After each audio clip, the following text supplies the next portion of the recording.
So something was inspiring the ancient world to perform a very, very dangerous procedure on their newborn babies. What are the options for what they are? Well, I think they're aliens, just flat out. I think they came from elsewhere.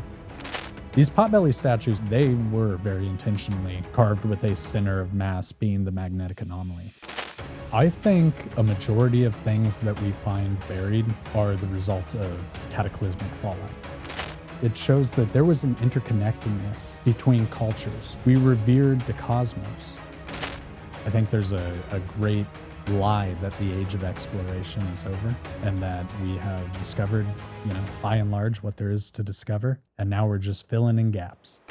An everyday reminder of your people's life and heritage and land just snatched from you to this greater empire, which was the Holy Roman Empire. My motto is stay curious, because I try and constantly keep myself in that place of being curious. It's now to the point where people are taking it into their own hands and saying, if you guys won't do the science, we will.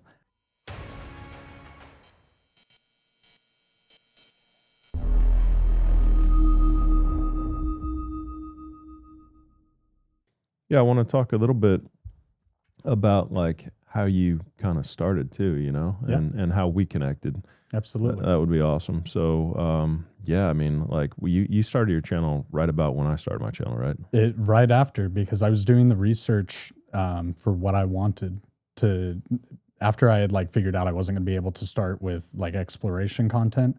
The ancient vases was the biggest anomaly to me. That, like I say, I think it's that minor detail that's going to unravel huge amounts of narrative. Right. So literally, like, as I was trying to find more Ben interviews, because at the time, Ben was still, a much smaller entity. Van Kerkwick, Uncharted X. Yeah. Yeah. And really, the information as far as the scans and stuff was pretty sparse. So I was trying to find anything and everything that he was putting out there on it. And as I'm researching it, your first episode was dropping. Oh, cool. Okay. So okay. like yeah, it was total fate. Yeah. And yeah. I think I caught it partway through and then went back and rewatched what I had missed. Do you remember what number subscriber you were to Limitless? Oh, I does it show me what number I am? It might. I don't know. I would have had to have been one of the first. Yeah. Because it was top 100 for sure. Well, as the episode was dropping, Yeah. like I was able to catch part of it. Right. And right. then I immediately subscribed. Yeah. So whomever was watching that first episode when it dropped, right, and clicked subscribe with me, like Right. I'm part of that class. Yeah, cool. Cool. That's awesome. Well, and it's been the funniest twist of fate. I felt so strongly, like, and this might seem silly, but I knew at a certain point you were going to be a fulcrum in my life. I felt that, and I even told my wife 2 years ago that I could feel that, and I knew that. And just this opportunity you've afforded me here today is really that coming to fruition, and it's been a very odd internal feeling, I guess. But you've been a fulcrum point for a lot of people in this community. And are you familiar with Dolores Cannon? I don't think I am. I don't think so. So she started, I want to say in the 80s, maybe even before that, but talking about star seeds. Are you familiar with that concept? Mm-hmm, mm-hmm. So Dolores Cannon says there's 3 waves of star seeds. And the first batch is sent here to kind of start clearing the way. The second batch will start getting integrated. The third batch will be the ones that take what was done in the first 2 batches and really run with it. Tell people what a star seed is. One, I guess the quick explanation of it is they are spiritual beings that have been sent here, particularly to our planet, to make change positively, to take humanity to the place that it needs to be on a conscious level. Because we're not there. But I think we've progressed over, how many tens of thousands of years we've been walking around to a point where now we can take the technology we've built, We can take the social sciences we understand, the psychology that we've learned over the years, and we can actually lay it all out, look at it. We have tools to help us lay out these concepts and organize them and look at them, and then as a species collectively make some choices to be a little better. And the star seeds are here to kind of encourage that. And I can't help but feel you're part of that first batch. Oh, cool. I appreciate that. Yeah. Look into Dolores Cannon. I think you'll find a lot of spiritual resonance with her. It's a very interesting concept that when you get to know different people, you can see some of them really fit these molds she's talking about. And all the generations are here. They're all here. They're all walking around, and they're all being activated. And I don't know how much I believe the whole theory, but as I look around and I look at people like yourself, the other movers and shakers that are out there making legitimate change and bringing awareness to subjects that have been pretty mysterious otherwise, I can't help but look at that and think there's a funny coincidence there. And coincidence takes planning, I think. So it's maybe a little bit more than that when you look at it and you see just how much everything kind of aligns. Yeah, it's pretty cool. No, it's a cool way of thinking about things. And yeah, it feels like there's like a revolution happening, or like, some kind of change that's occurring within the human species right now, within the human population. That's like, it's like an uprising, almost like an awakening, or it's just there's a whole group of people that are open-minded and curious and want to make change and want a better future for our kids than we had for ourselves, and want more peace and stability on the planet. And I think through the dark times and through the challenging and difficult times, there's always that always gets stronger. There's always like it just feels, with how much chaos that there is right now happening throughout the world, that whenever you go through those difficult times, that there's always some kind of counterbalance to that within humanity. And it does feel like that there's a lot of people out there that are a part of that and that want to be a part of that. And just, I think in a lot of cases, just don't know how to be a part of that, or what to, what changes they want to make in their own lives, or what they can do to kind of, attempt to make this place a better place for the next generation. And so I think that it's just a beautiful part of humanity to be able to just want to be a part of that change. Yeah. So yeah, I think you can see it happening. And the signs of it are everywhere across so many different mediums and fields, and it really is a entire awakening that I see happening. And it's because people are wanting to get back to source, is what I think it is. Like you just pointed out, there's always going to be a counterbalance. It's universal law. It's one of the Hermetic principles. For every action, there's going to be a reaction.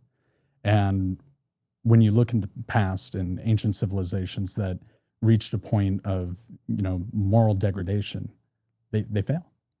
And we see that over and over and over again. We hear it in the myth of Atlantis.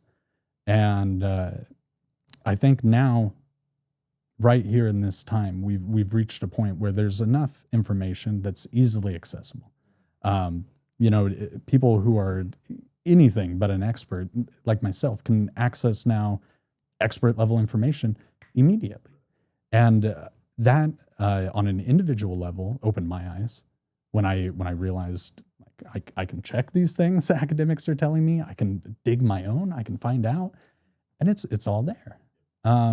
So I think people are looking at that and looking at the different ways that we can see and understand the great mystery of who we are and what we're doing here. And it gets people wanting to find that source, to get back to reconnect with what makes us, who we are as an individual, as a species. People are, I think, always going to want to get back to that. And the further we stray from it, well, the bigger the tidal wave is going to be on the other side. Right, so. Exactly, right. And it'll all wash out. It'll all even out, right? Well, that's, shit pans out is right. A saying that I absolutely love and I believe in, and it does. And when you you look at everything, it really boils down to balance is what we need to achieve.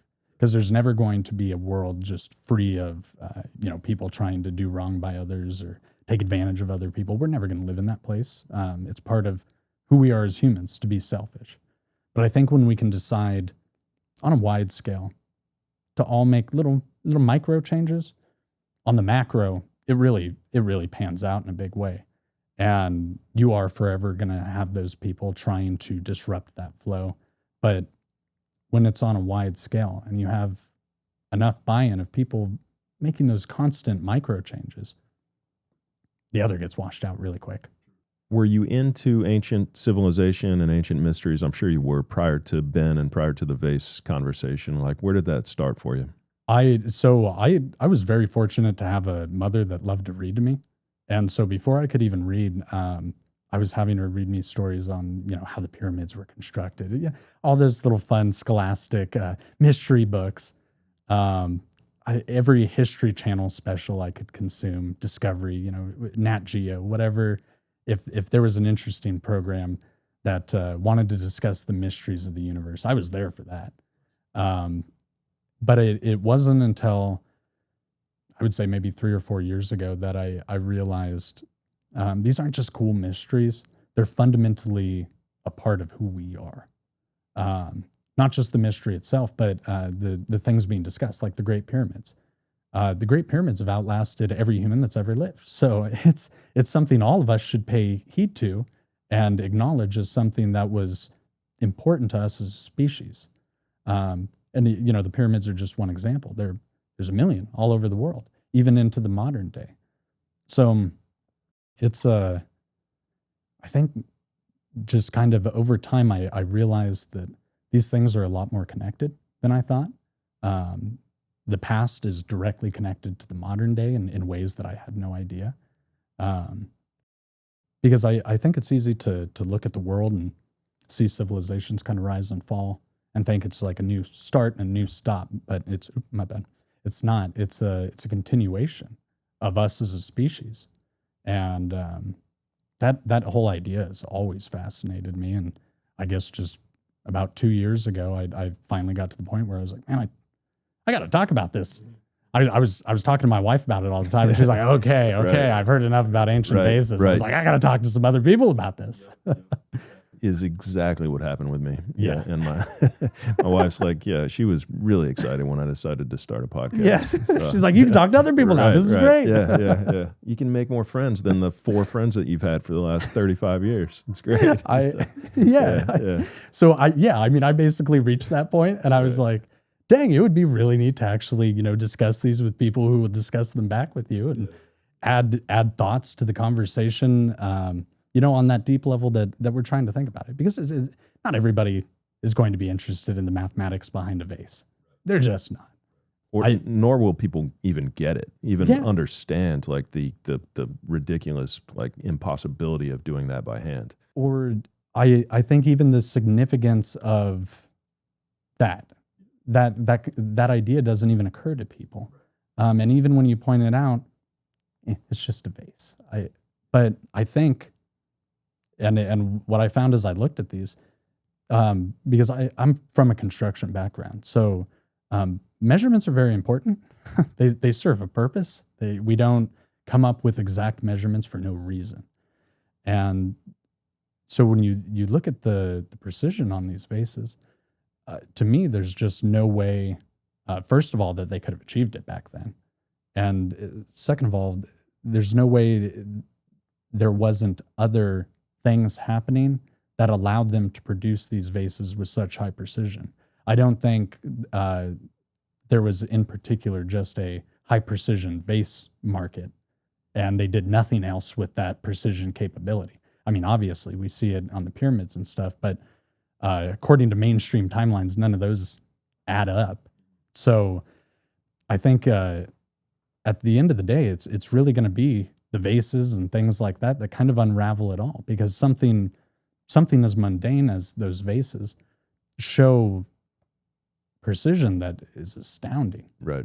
And it's not just the vases that are extraordinarily precise. That's the thing that like people are like, oh, well, they're fake. But I mean, you look at the faces and the statues and the pyramids themselves and the alignment that it had, Perfect and like symmetry. the perfection. Yeah, I mean, even today, you take a picture of it was the Brothers of the Serpent.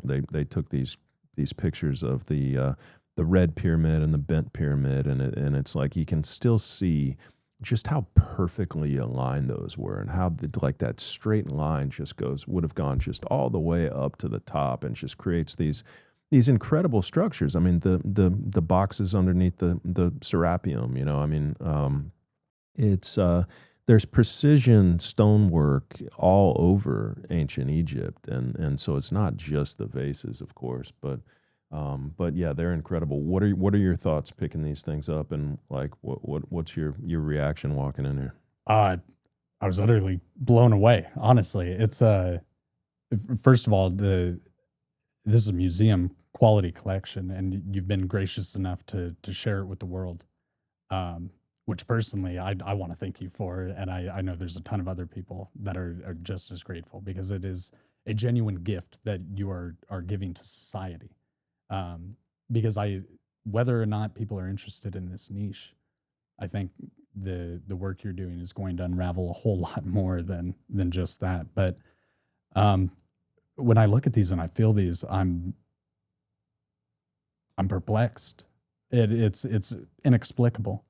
And I've held the 3D scanned ones before, but feeling just how weighty the real ones are. They're so heavy. They've got so much mass to them, but then can be also thinned out to the point of light being able to shine through them. It's just inexplicable. And some of them being just straight drilled down, or some of them being completely hollowed out. It seems like from the examples that you've already been able to obtain, there's different patterns that you can see, and on your precision scans, you've been able to kind of sort them into different categories. And I think as we look at these in different ways and from different points of view, there's going to be more things that are unlocked through the conversation and just the investigation of them. Yeah. And get into how they were made. I mean, that would be amazing. And maybe each was made a little bit differently, but I think the part that most people struggle with is that the removing the material between the handles and the hollowing out of the inside to create the walls are the two parts that are like very strange. Some of them where the opening to the vase is so skinny, but then the vase itself is very bulbous. Right. You couldn't even fit rocks in there and a decent sized stick to twirl them like we're told they're done. It wouldn't fit. Right. It just doesn't work. No. And even if it did, you would never get it to machined precision. Again, in the construction industry, I've realized there's a lot that you can tell with the naked eye, especially when you're good at your craft. You can detect, down to about 1/8 of an inch. But that's 1/8 of an inch, not a part of a human hair.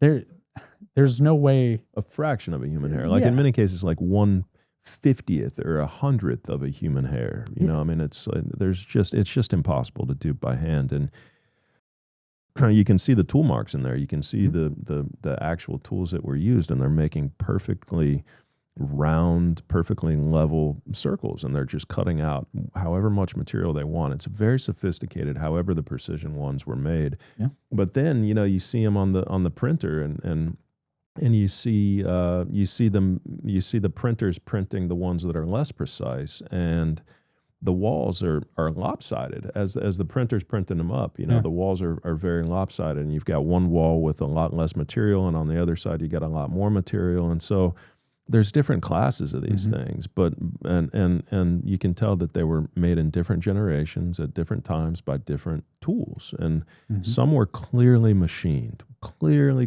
machined, and some were clearly made with hand tools, and they were at least all spun. I think we should be able to agree on that. They have the lathe. They were turned. Yeah. There's no way. Right, which makes this work worthwhile in and of itself. There's just that one thing pushing back the date of the lathe by over 2,000 years.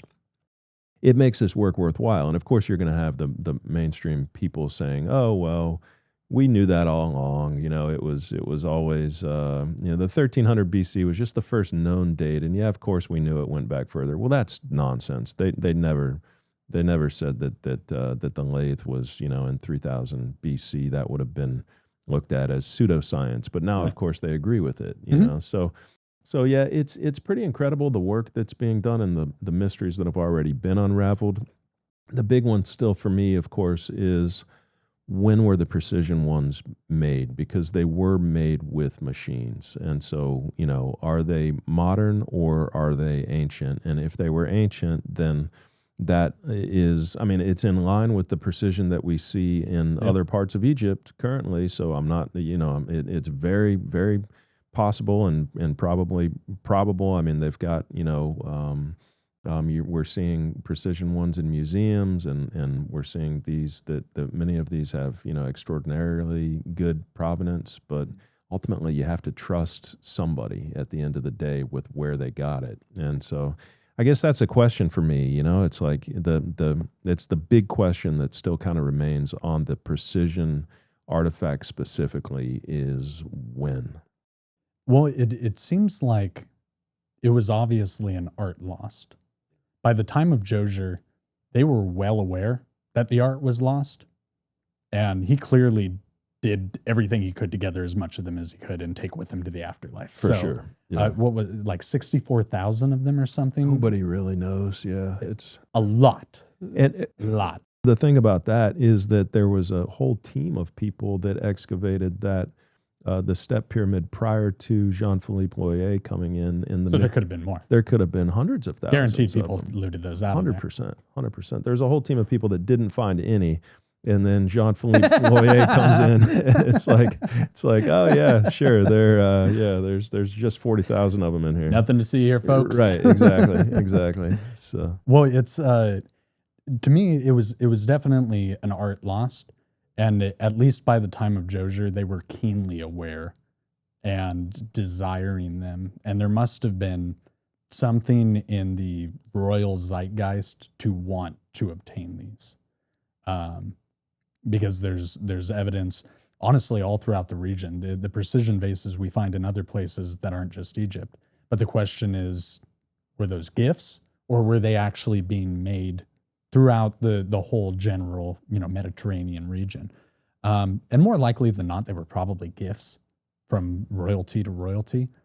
And I wondered, is that an heirloom type gift? Is that something that they knew back then was thousands of years old and precious in a way that they could not recreate it, no matter how they spun their sticks and made their alabaster vases? It wasn't cutting it. So, were those at the time of Josier, when he was alive and living, were those heirloom gifts that were popular? Were they still being created then? I really do wonder about those things, because it very obviously they were precious, not just to the royalty we find them buried with, but before then, for them to have even lasted that long. In the old world, they had to reuse things constantly. It was a matter of survival. So anything we don't find, destroyed or repurposed was venerated. Because even the Great Pyramids were getting repurposed throughout the entirety of the Egyptian civilization. They were stealing, limestone caps and using them for other buildings. So anything like these vases that were acknowledged back then as something very precious, it really implies a lot, I think, about just what these might have been, how they might have been viewed by the people then. And then I think it suggests the dating to be, much older than is what's recommended or acknowledged, because these seem to have been something that were well known and coveted for a long period of time. What are your thoughts on the age of the pyramids? We talked a little bit about this last night at dinner, but how far do you think those go back? Well, I definitely don't think the aging on them is correct. If I really had to put money on a theory, I would say that Khufu was responsible for revitalizing them. I think that became a national project, a point of pride that we're going to get these things looking supreme again. Because all the writings that we have are just about the capping stones. None of them actually discuss the granite blocks or how the biggest ones were moved. We don't know that. And, Zahi and other people have tried to kind of, these texts explain it, but they don't. The casing stones. Right. The casing stones were, so Zahi Hawass went on Joe Rogan, and he was basically trying to say, this is what you educated me. I didn't even catch this part of it, but the case that we know how it was built because there's text and there was this letter, but you're saying that letter only was talking about the casing stones. Oh yeah. And it's I believe there's at least two, but I think there's three documents that one of them I know is a papyri, and I believe the other ones are carved in stone. But they are records of the time, very mundane ones that people were just keeping of what they were doing on the pyramid. And it was about the casing stones, which was a massive national project. It was like, I don't deny that at all. During the reign of Khufu, they were for sure doing a big project on those pyramids. But I think they existed long, long before then. The dating on the Nubian egg, for instance, don't we know that's like 10,000 years or 8,000 years? 7,000, I think it's 7,000 BC is when that so that would be 9,000 years. Yeah. Okay. So Ryan can confirm that, but that it clearly depicts the pyramids. There's no question. And I mean, we know where it's from, so it's in the region. Right. There's no reason to think it's not the pyramids. I think it's actually really silly to suggest that it's mountains. Like I've seen, there's no mountains in the region that resemble three perfect pyramids. It's really strange. I agree with that. Yeah. Well, yeah. There we go. So 7,000 years old. Okay. So 5,000 BC, 5,000. 7,000 years old. Okay. So 7,500 years old. So well before the given time. For sure. And, I think they were probably around a lot longer than that. There's an interesting old article. I want to say it was from the Tucson Sun was the name of the article. It's from the early 1900s. And it was an archaeologist proposing that the Great Pyramids were actually Noah's Ark. And that the water levels, show consistent with that, where we see the erosion lines and everything. And I want to say that article was like from the 20s or 30s. But there was apparently a time where that was kind of popular consensus, that these pyramids were incredibly ancient. And they even discussed in the article that, they found samples of sea life in the blocks. So we know it was submerged to some level. Can you find that, Ryan? It's I have it in one of my shorts. I reference exactly where it is. And Ryan, I know the link for that article is in the description of that short. It was Jeffrey Vanderzit, I believe is his name, that he posts great stuff on X from old magazines, old newspaper clippings, or just really old photos. What would have caused the carbon dating to come back as, I think some of it came back to the Khufu's time, and then some came back like 500 years earlier. What would have caused that to not show up accurately? I don't know. Yeah. Or multiple events, maybe even. I think the pyramids have probably been there. Yeah. Science identifies the Great Pyramid as the real Noah's Ark. And this was a legitimate published piece by academics. And there was academic consensus at the time to, back this and agree with this. And it's a very interesting concept to think that like almost 100 years ago, they were very comfortable with the idea that the pyramids were very ancient and have withstood at least one cataclysm, which we know in our modern time, there hasn't been a cataclysm since the Younger Dryas. So really, it kind of puts the dating of the pyramid at a minimum to that point. But I really think they could be far older, back before we were the hominids we are today. No shit. Yeah. Wow. So you're talking like 1 million years old or something. Really old. Yeah. Yeah. Wow. At least over 100,000 is what I would say. Okay. All right. Cool. Yeah. We'll see. Yeah. We'll see yeah. what comes. I think as more academics kind of get out there and make a really silly show of themselves and try desperately to force feed what are, as soon as you dissect them, really preposterous theories. Like I've broken down the math on what it would take to build the Great Pyramid and the time they say they built it. It's just silly. It doesn't work. It's not.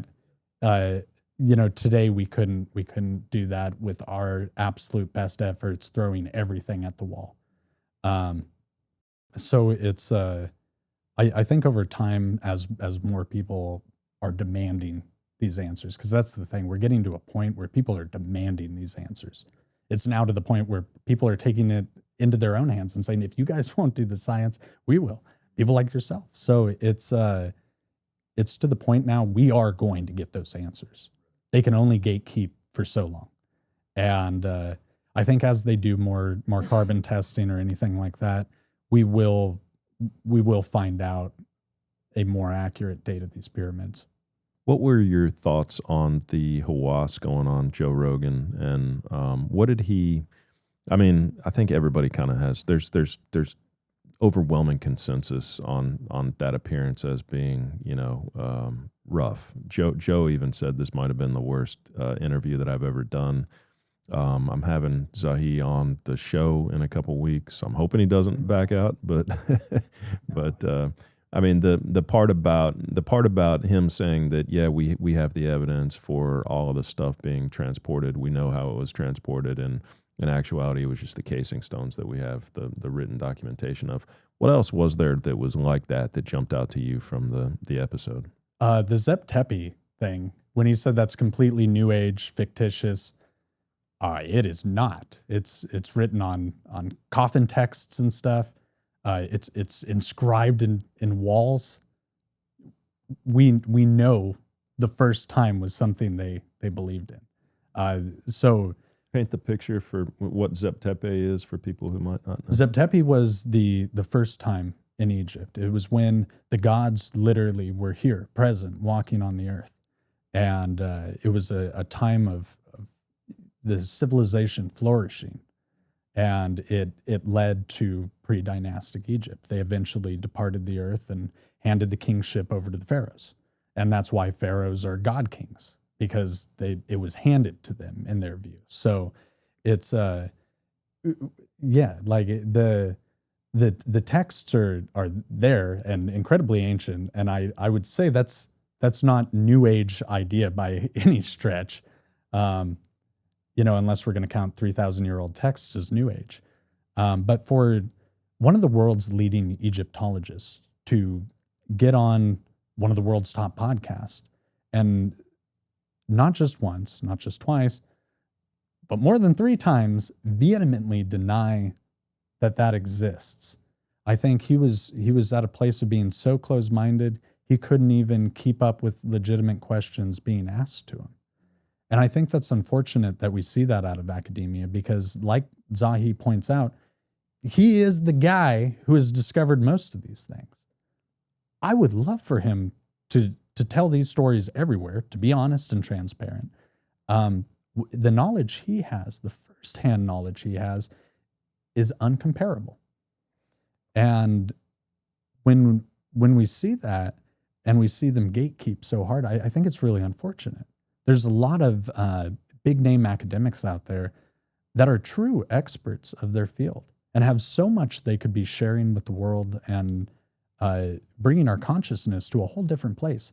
And whether it's from a point of ego or from a monetary standpoint, I have no idea, but we continue to see gatekeeping to a point of silliness. Where, like in that interview with Joe, there's just multiple things that it's like, okay, any any idiot can Google these things and find out that like one of the world's leading Egyptologists just lied to their face on Joe Rogan. That's kind of a big deal. I don't know how, as a society, we're supposed to trust academia when Dibble will go on Joe and say, there was no ancient seafaring. We know this for sure. Zahi will go on Joe and say, there was no Zep Tepi.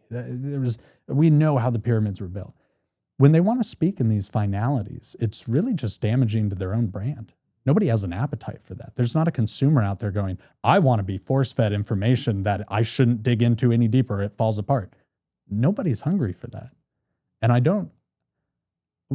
actually do think they are kind of becoming aware of it. And I think that's why we see more aggression from prominent academics, because it's and I have made a video about this, kind of discussing that at the end of the day, we're really all the same. No matter what camp you land in, whether it's the alternative or the straight line, we're doing this because we're passionate about it. We're talking about these things because we're passionate about it. And the same's true for them. They're just like us. They're passionate about it. And it's just how we do something with that passion. And I think in a lot of academia, we see a genuine fear of becoming irrelevant, or maybe even losing their career, whatever the case might be. I think there's, driving internal factors that are causing this extreme gatekeeping. And I think it really just boils down to their hubris, honestly, and not wanting to seem irrelevant or like they don't know everything. Because, that's the thing. A majority of them want to pretend and propose that they know everything. It's partly that, and it's got to also partly be just like that it's so hard for people, some people, not everybody, but some people to be able to be okay with having been wrong in the past, or having something that they said in the past actually not being the reality today. And that creates like this whole system of now I have to defend everything. That mindset creates a system of now I have to defend everything that I've ever said for the last 50 years of my Egyptology career or my whatever career. And I can't be wrong about anything that I've said. So I have to just continuously defend everything and build up my version of reality based on my history and what I think that I know. And then it just becomes a belief system as opposed to like open-minded exploration of the truth. It just becomes like, this is the reality because I feel like a big part of it is people just confusing beliefs with fact, and like confusing, like they make it into like this system where it's you lose objectivity after a while. And I feel like that's why a lot of times people that are so hardcore with their version of the truth and so hardcore about not being wrong, like about being right and making others wrong and just not being wrong in general, is like, it's such a limiting factor, and it just ultimately just makes you look really stupid because you get backed into a corner, and it's like, well, that's not really true. Like you said, I can Google that, and I know that that's not true. And so I think that that's when, and it gets exposed when you go on to a podcast and you have to like try to defend some of the stuff. And so, yeah, and it's just crazy that people don't realize that, and that being open to change and being okay with not having all the answers is really the answer, Well, it's incredibly ironic, I think, because higher education is the continual pursuit of education. So when new information is introduced, they shouldn't view it as an affront to what they said 30 years ago. They should be overjoyed that they now themselves obtained higher education and then will in turn get to educate with new information. Like, I would think that would be great. Like, you'd want those things. If I was an academic, I would want everything I ever learned to be undone all the time with new information. Why wouldn't you? That is the pursuit of higher education. And you called it a belief system, and I think that's perfect, because there's almost this very legitimate cult-like mentality around probably anybody associated in the American Archaeological Association, but a lot of the prominent academics that we've seen, they really treat this like it is a religion for them, and not being wrong is their principal tenet.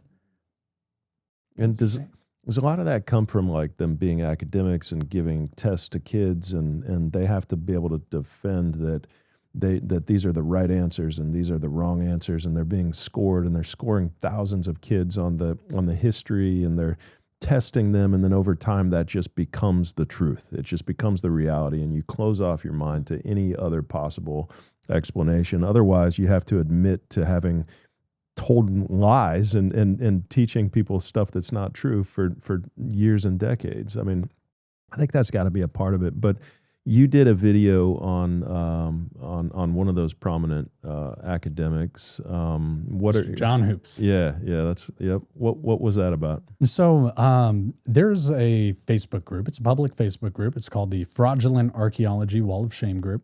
I encourage everybody to go scroll it. I'm on there. It is a master class. Oh yeah, you're definitely on there. You're on there for sure. But just scrolling through is a master class on how to not be. Right.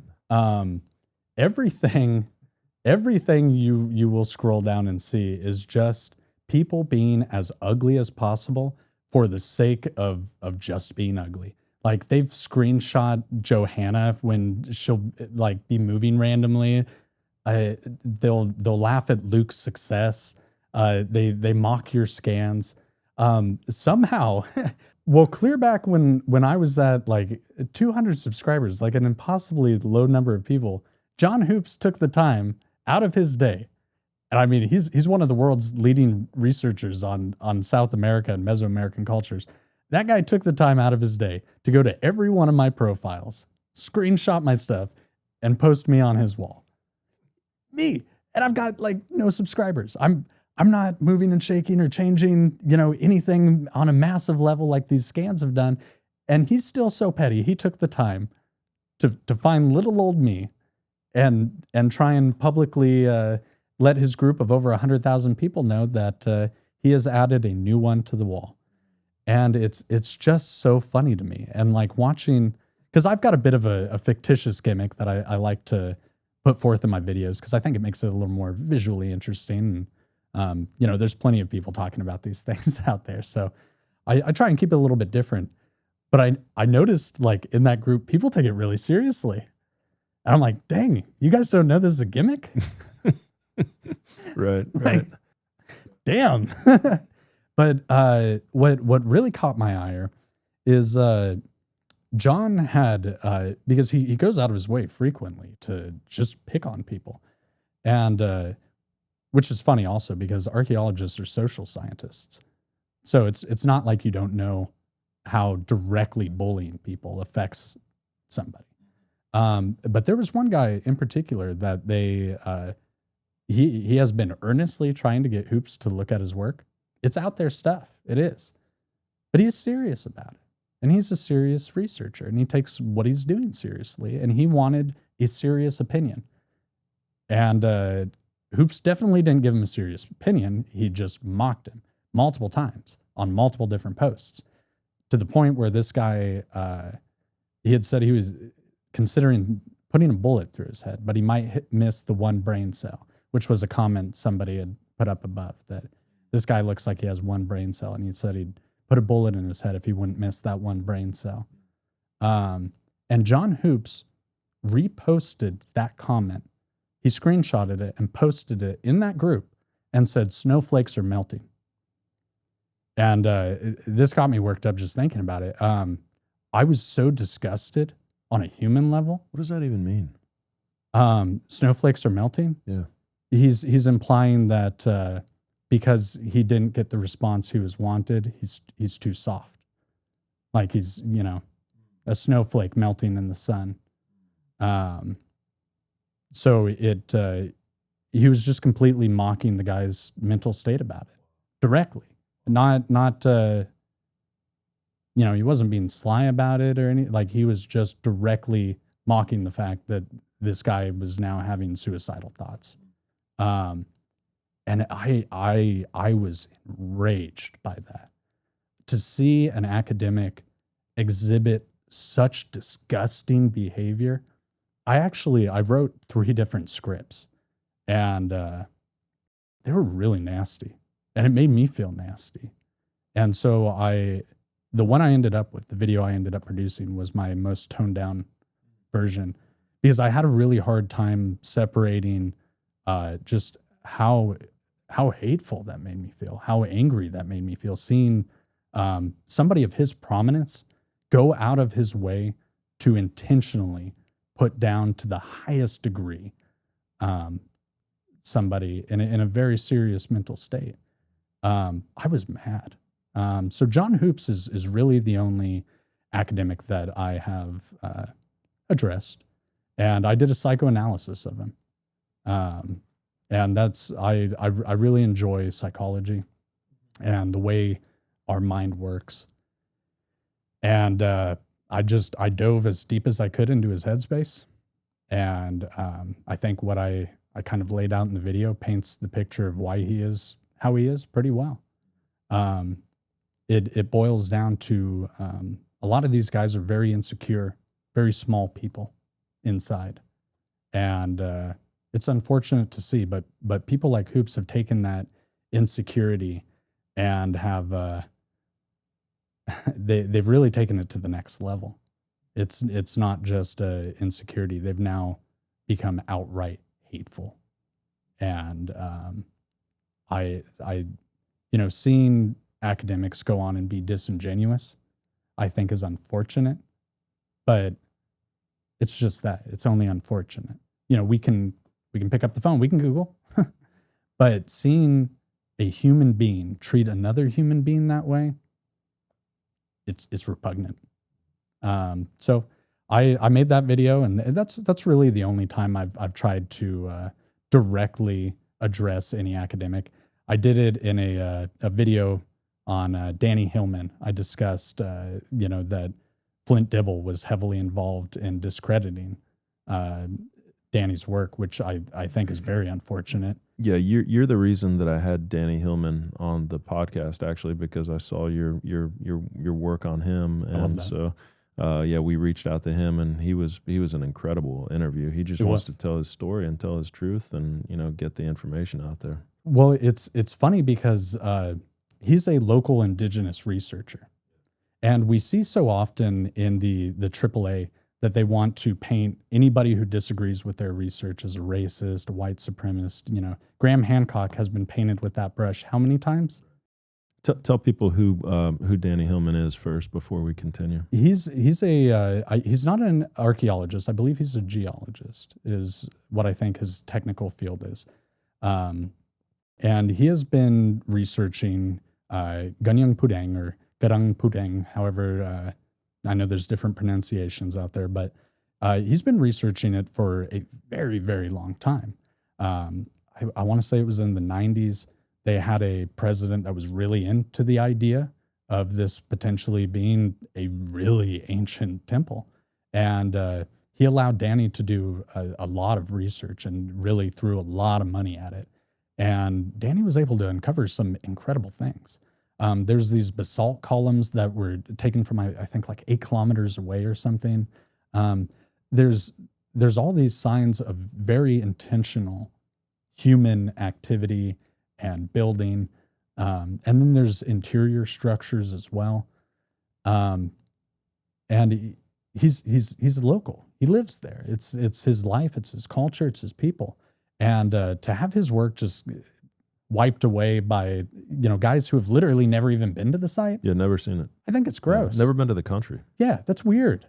That's so weird. Why just go then and then say it's crap? Because it doesn't fit into their belief system. Well, right, and that's where it really, to me, is like a cult, because it's not just because I've had lots of beliefs that I've changed just in the course of me being a content creator. Things that I started out thinking have changed, but they're so unwilling to change it. It's literally cultish. And And I think that's wild. But Danny's work is great. And I'm so glad that you had him on because people need to hear him and hear his research. And I think indigenous knowledge of the area should almost always trump what some guy continents away, oceans away, thinks. If you're not out there, if you're not the one doing the digging, doing the work, I think it's interesting that they think they have the authority to just discredit this guy. Yeah, same. How far back? So you mentioned that gosh, Dibble went on the Rogan show and said that there's no ancient seafaring, that it didn't exist. But then just a couple months after he went on there, we found this 40,000-year-old evidence of 40,000-year-old seafaring and catching sharks and tuna and fishing equipment and fishing lines and from 40,000 years ago. I mean, that shows an evidence of deep sea fishing and then therefore the capability to transnavigate the world. And so, I mean, that's 40,000 years ago. How far do you think humanity goes back, and what do you think was happening? Well, that's the really interesting one. I think our species is incredibly old. The first real holy books that we see, we can date back to around 8,000 years ago, coming out of Mesopotamia. And they paint a picture of humanity having existed for staggering amounts of time before these writings. Things like the king's lists that show reigns of rulers, lasting 10,000 years and stuff. I think there is something to all these stories. And whether it's the Popol Vuh or the anomalies, or the Bible, we see the same thing being suggested, that the mud or the clay or the dust of the earth was combined with some essence of godliness, and then we were produced in their image. No matter what religion you prefer, your book probably says that. And I think there's something to that.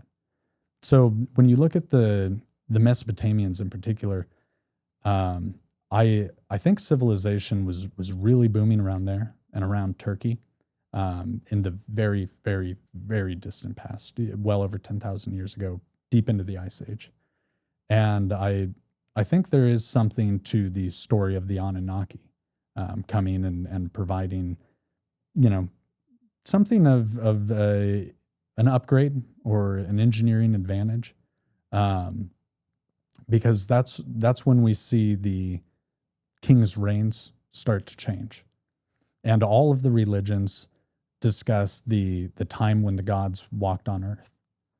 And I don't think that's just mythos.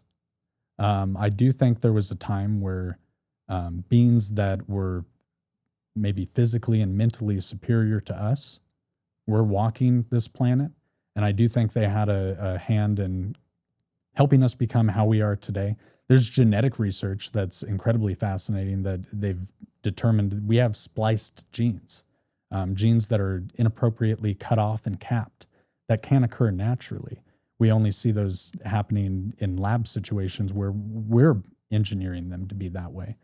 So I think there's some scientific evidence to back these old holy books as well.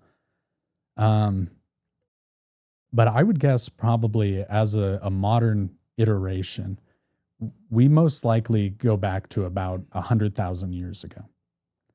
And the reason I think that is because that's around the time that you see those King's List reigns start to shrink. And it seems like maybe that's around the time when the gods left the earth. And I think that's probably the time the Great Pyramids were constructed, during that time period.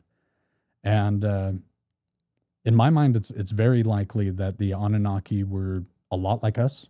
I think they had elongated skulls, and I think they were larger physically, maybe 20 feet around there. 20 feet tall. Yeah. And I guess that because Gilgamesh was only partly Anunnaki. I believe 1/3 or 2/3. But he had a fraction, a third of him that was human. And so he was smaller than a pureblood Anunnaki. And like all of that is actually just plainly said in the Epic of Gilgamesh, which I think is kind of odd. Because I remember like in school hearing the Epic of Gilgamesh, and I definitely don't remember them like discussing those kinds of things. But And when was that written, the Epic of Gilgamesh? I believe they have copies going back to about 7,500 years ago. Ryan would have to check me on the dating, but I believe the oldest copies are around 7,000 to 7,500 years ago. Let's see. So what would that be? About 4,000 years old is the oldest copy? But we do know it was existing before the copies we have our hands on. And I forget how exactly they know that, but they do know for sure, because I think they found fragments of the story that they know are older. So we know the Epic of Gilgamesh is a lot older than that. So written 2100. That version is 2100 to 1200. So yeah, 4,000 years. But then that came from older documents. Right. Okay. And so it is very interesting because in that story, like I say, you kind of see that there's a physical difference when somebody isn't of that pure princely seed, because that's what Anunnaki translates to. And so I think as the lineage started to get watered down, the last signifier of that was the elongated skull. And there's fetuses that have been found in South America with elongated skulls that are still fetuses. And they have very interesting physiology. Their whole body is a little bit different than us. And it's what you would expect if you were crossbreeding near compatible, but not completely compatible beings. You would see some of these genetic holdovers and oddities struggle to go away, like our appendix. Like, what the heck is that? What's that thing doing there? It was a second stomach. At some point, we decided we don't need anymore. And, Is that legit? Yeah.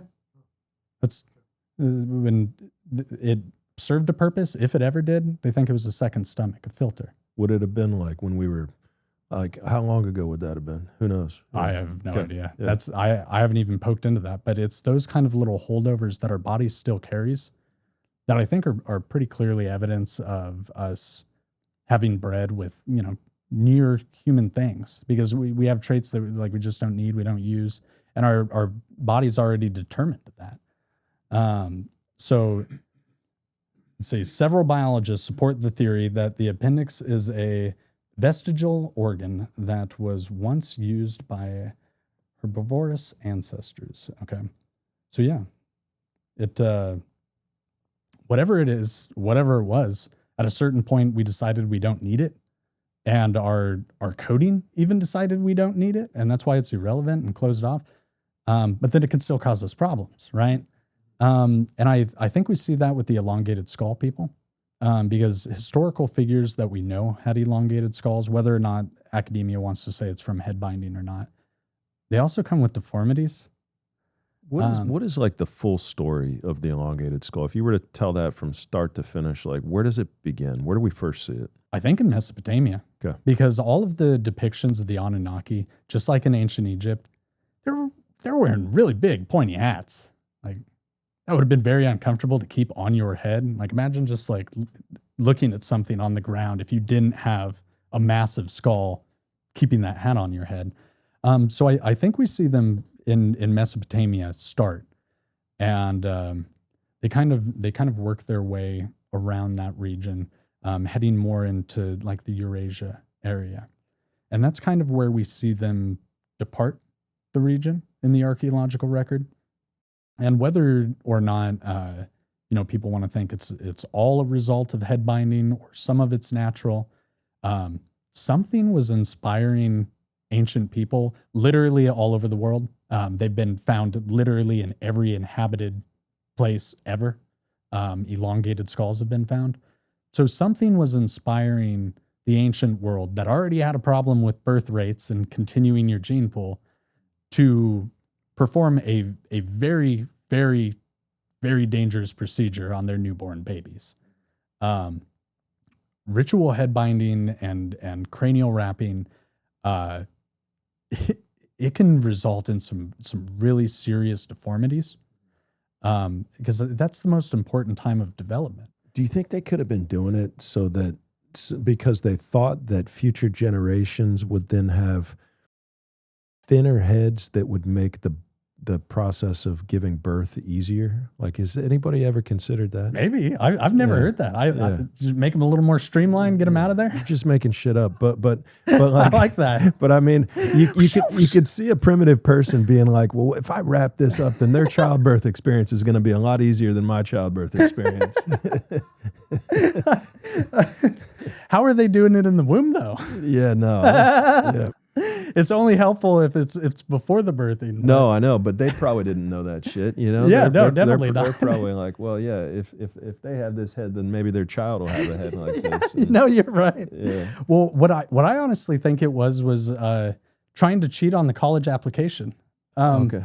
I think it was buying their kids into good bloodlines. Okay. Because at a certain point, once the gods had departed the earth, no matter what religion you want to look at, they all say they did it. So once that happened, assuming that they were physical beings, and like all of the stories indicate, were breeding with us and our women, they love our women.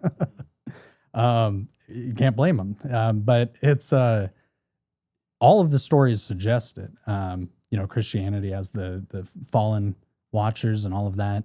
The Book of Enoch goes into great detail about it all. So I think we see it start in Mesopotamia, and then kind of now that the gods have left the earth and these royal bloodlines are getting thinner and thinner, and the proof of it being that you have this naturally elongated skull. Who knows? Maybe there was other things. Maybe they had really long fingers.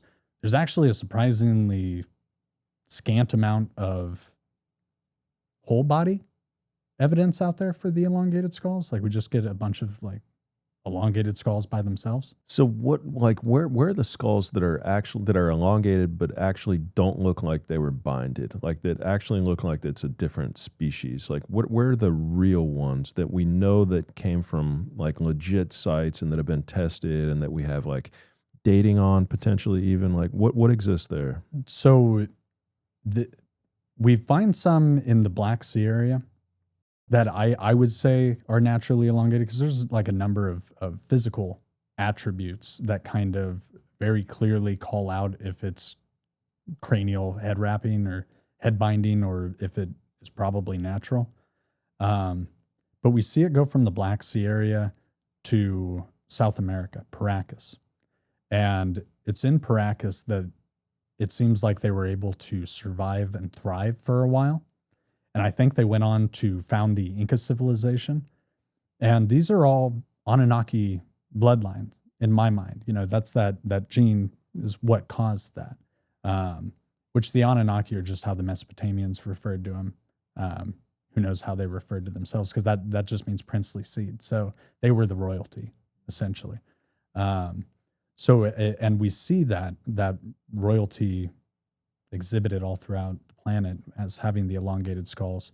And in Paracas in particular, and South America, the whole elongated skull idea got completely revitalized for thousands of more years once they left, the Eurasia and Mediterranean area. Once they leave that side of the world and come over to the American side, it seems like they were really able to kind of revitalize their line and their importance and all of that.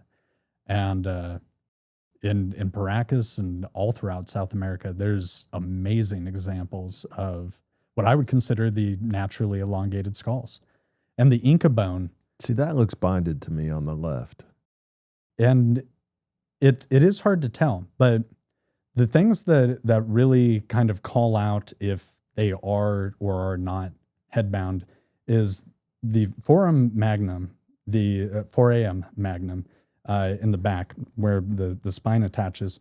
It's actually positioned to be further back so that it would support the weight of the head better. Because if it was more towards the middle, like we tend to see in regular human skulls, they would probably be slumped all the time. It would be a very, very uncomfortable way to live. So the physical difference or mutation, however you want to look at it, of it actually being placed back further is very telling. That's a genetic feature and not a mutation, because you do see that consistent in a lot of skulls that you could say are natural. The sagittal suture is another thing, which I've spoken to experts like Elizabeth Weiss, and she's let me know that sutures over time, because we have three plates that come together on the top of our head. And that's why, as a child, there's the soft spot right in the center, because those plates are coming together and fusing. And then for most people, for the rest of their life, there will be suture lines where those plates came together and fused. But in the elongated skull ones, we tend to see them missing the sagittal suture line, which indicates that their skull actually developed in the womb in a different way, which would be necessary for both the mother's survival and the baby's survival. Because if they were developing in the 3 system as opposed to a layered 2 system, that would be catastrophic. I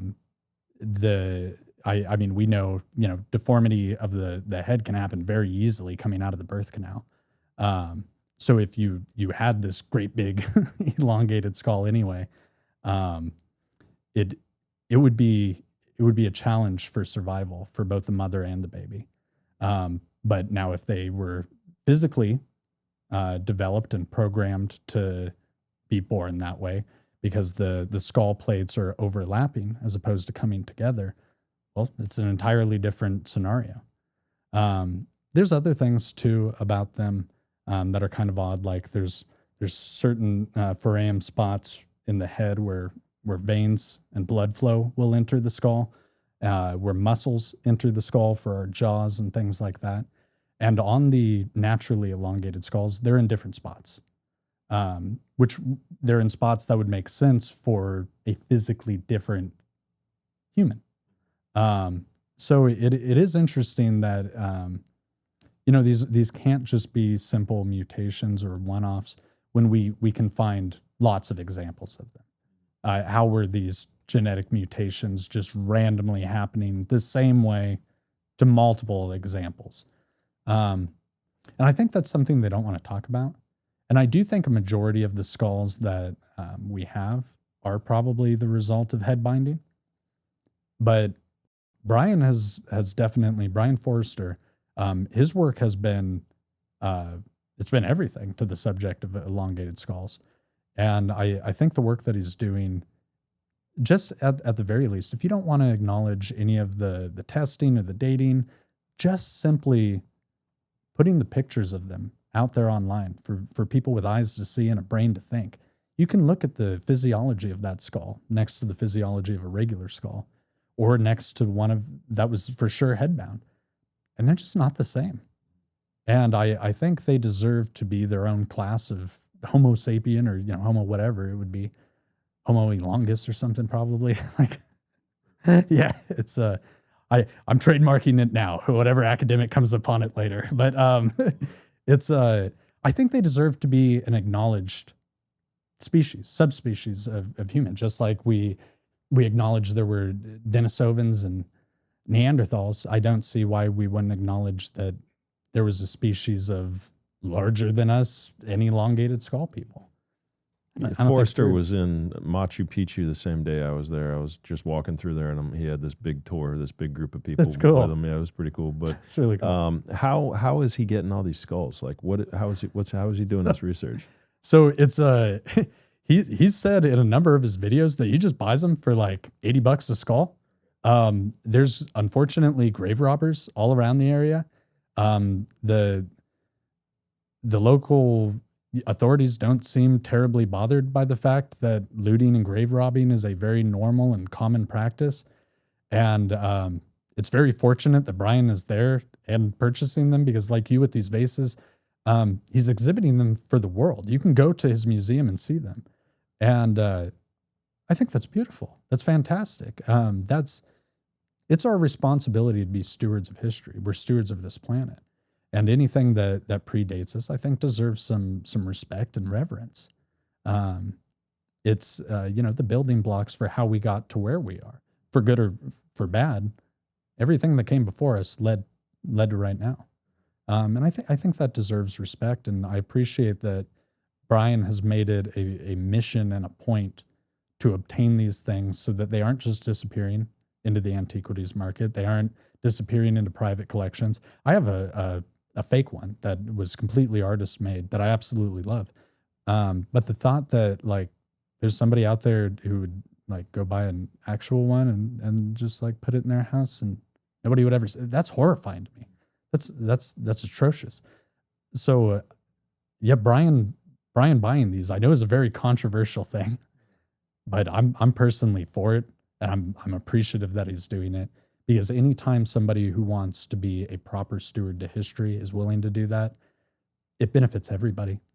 It's more valuable than any major institutional museum. Where is his museum? It's in Peru. I believe it's in Paracas, right in Paracas.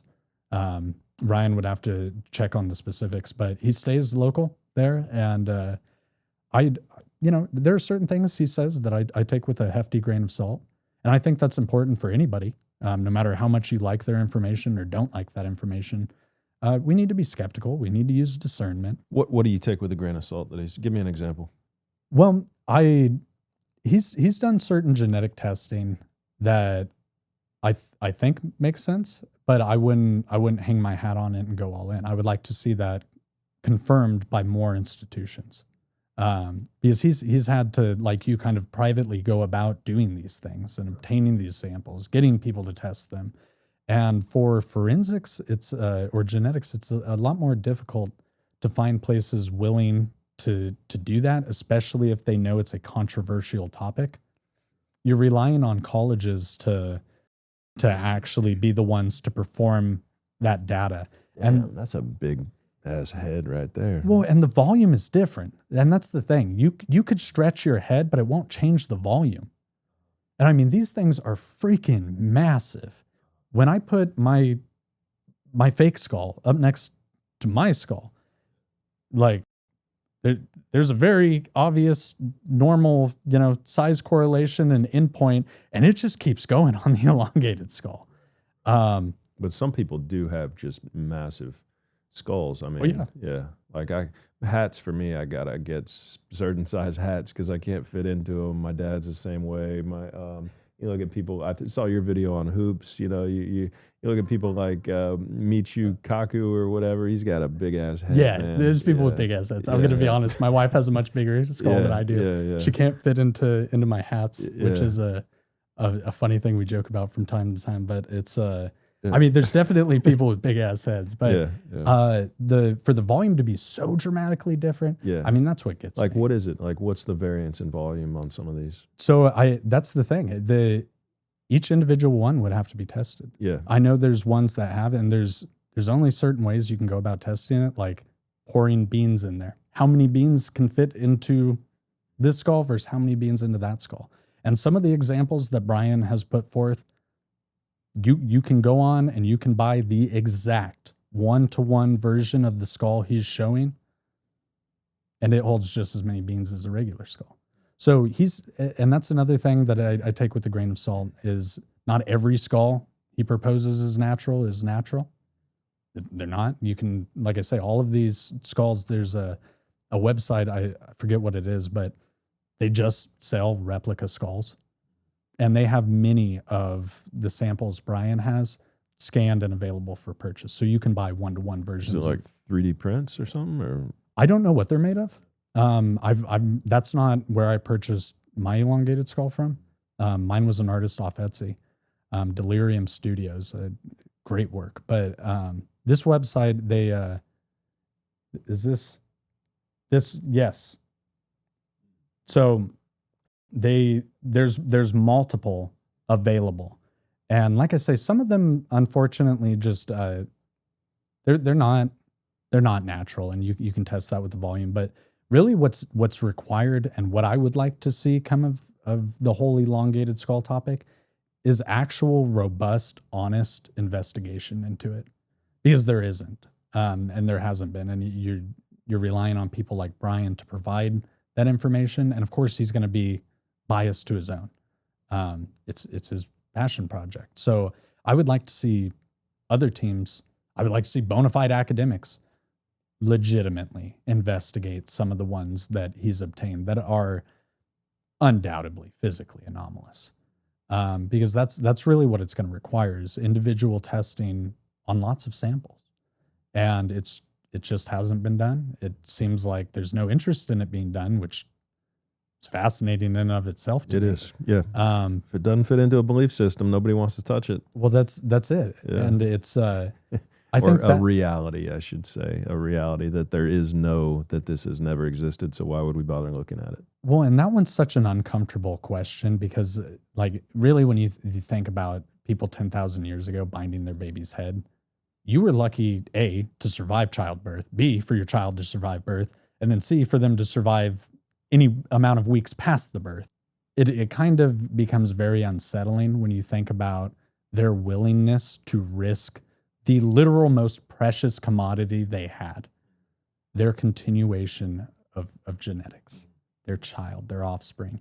That was the most precious commodity they had. And they were willing to increase the risk of death by strapping boards or bands to their babies' heads.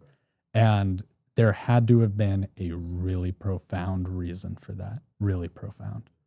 Because how many reasons can you think of you would do that to your own child? Like, I can't think of a single. So it's for them to be able to do that so readily.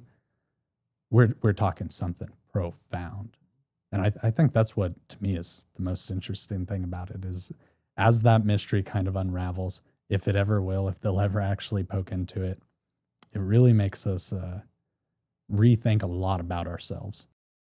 What about as long as we're in South America and talking about crazy skulls and shapes and whatnot, have you looked into what are they, the mummies, the Peru mummies? So Nazca, what are they called? Yeah, the Peruvian mummies, Yeah. Those are very interesting. And there's a lot of people that suggest those are the elongated skull people, a continuation or a breeding of them. But those mummies are really small.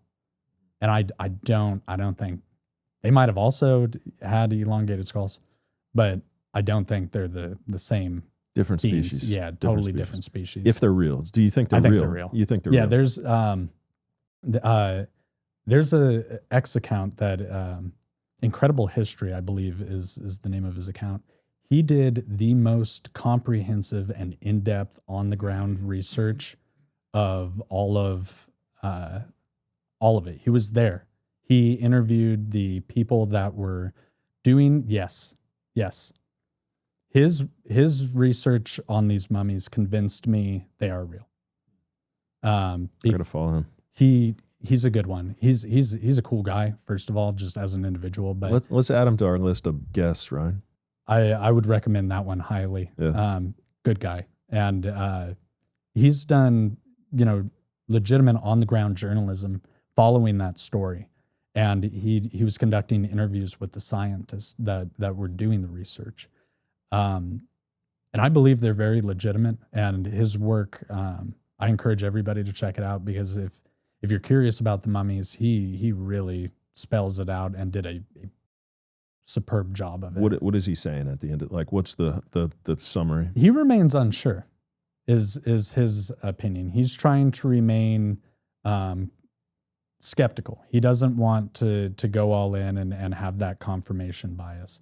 The last time that I talked to him about it, but he gets out there just like Mike from Wandering Wolf. He gets out there and he's documenting these sites and these glyphs that, really there's only a couple people on our planet still doing that stuff. What are the options for what they are? Well, I think they're aliens. Yeah. Just flat out. I think they came from elsewhere. But you're saying if he's staying open-minded as to other possibilities, I mean, that they could be fake to some degree. So fake aliens, or did I hear something that like they could possibly be animals that were strung together to look like? Well, so that's where the fake comes into, because they think it could have been, yes, very sewed and literally crafted, like a meat puppet of sorts, I guess. Yeah, that's him. He's awesome. I definitely encourage him as a guest because the on the ground journalism he did is second to none. And that's one of them in the background there. Yep. How many are there? I'm not exactly sure. I believe that one's name is Maria, if I'm not mistaken. They call her Maria. Okay. But I believe they have a couple of them. I want to say 3 or 4 of them. Yeah. And it's very interesting. The whole like tridactyl alien species kind of seems to relate to these, and we see a lot of the pictographs around the world seemingly showing beings that look a whole lot like this, and that's interesting. And to his credit, he's gone around and documented a ton of it, and just put it out there for you to decide.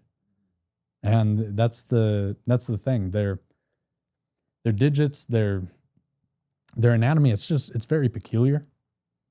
And if they weren't literally constructed like a sewn together meat puppet to one day throw all of us through a loop down the road, then I think they're very clearly real. And I think the scarcity of them would imply they weren't a terrestrial species. Mm-hmm. I think they would imply that it was a species that maybe came here to some number, or maybe came here a number of times, but they weren't just around. They weren't ubiquitous. What do we know about, like, or what do you know about the like the facts behind what has there been dating done on them? Has there been testing done on them? Have they been CT scanned? Have they been carbon dated? Where did it come from? What's this? What do we know about it? So I'm not as informed on these as Incredible History. Obviously, he's the one who went and documented all of this, but they have been scanned, and they have been put through now legitimate scientific rigor. And there's things about them that are just completely anomalous. Yeah. Just like with the elongated skull people, it's hard to rationalize how these physical anomalies were happening. It can't just be a one-off when there's multiple examples of it. So I think time will kind of tell on those, and that'll be another big unraveling moment once it does. But what I would really like to see is more people getting out there and documenting these things. I think there's a great lie that the age of exploration is over, and that we have discovered, by and large, what there is to discover, and now we're just filling in gaps. I think that's tremendously false. People like Luke Caverns and Mike are out there proving it on a daily basis that the age of exploration is alive and well. And that's something I hope to hop into myself on my content at some point. And I hope to see more people getting involved and wanting to legitimately get out there and document these things and bring them to light, and then hopefully be able to pressure academia to get in there and do the rest of the work and digs and all that. What do you think the most interesting thing is right now out of the areas that we've discussed? So between Mesopotamia and South America, like, what's the most interesting mystery that you think still exists that you wanted to talk about today? South America and Mesoamerica in particular fascinate me. I think that they're so unexplored in a really deep, profound way. I mean, we have plenty of information about lots of sites in Mesoamerica, lots of sites in South America, but in any sort of really deep, profound way, I think we are still pretty clueless to who these people were, how they lived, what their lives were like. We know a lot more about the Mesopotamians or the Egyptians, the ancient Chinese. Like we have pretty good understandings of what those people were like, but due to the conquests, we don't really have a great idea of what was happening in Mesoamerica. A lot of that work was completely burned, destroyed. They went about it in a pretty total and complete way. And so now we're left here and now to wonder, what were these people actually like? How were they living their lives? Because there are things we know about them that are phenomenal. Like their knowledge of astronomy, their knowledge of high mathematics, they were advanced. The average Maya had as much, cosmological knowledge as somebody with a PhD today. And that's incredibly interesting to think of a society like that. But then at the same time, a story just came out the other day. They found Cueva de Sangre is what they're calling it, the blood cave. And it was a Maya sacrifice cave. And there's been a lot of back and forth over the years between academics and occultists of what kind of people the Maya actually were. And I've seen legitimate academics propose that they were performing symbolic sacrifices. They weren't, yes, there were times throughout, the whole Maya period that actual sacrificing was happening, but it suggested a lot that a majority of the time they weren't like the Aztecs cutting out, 10,000 hearts in a day. They were performing symbolic sacrifices. Bloodletting was a big part of their culture.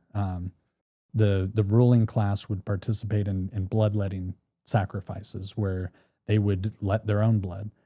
They would pierce thorns through different parts of their body, some really horrific parts of their body sometimes. But that was their sacrifice. That's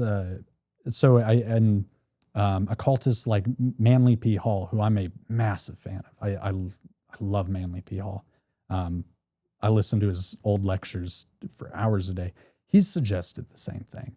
And he has a big sway on occult knowledge and train of thought.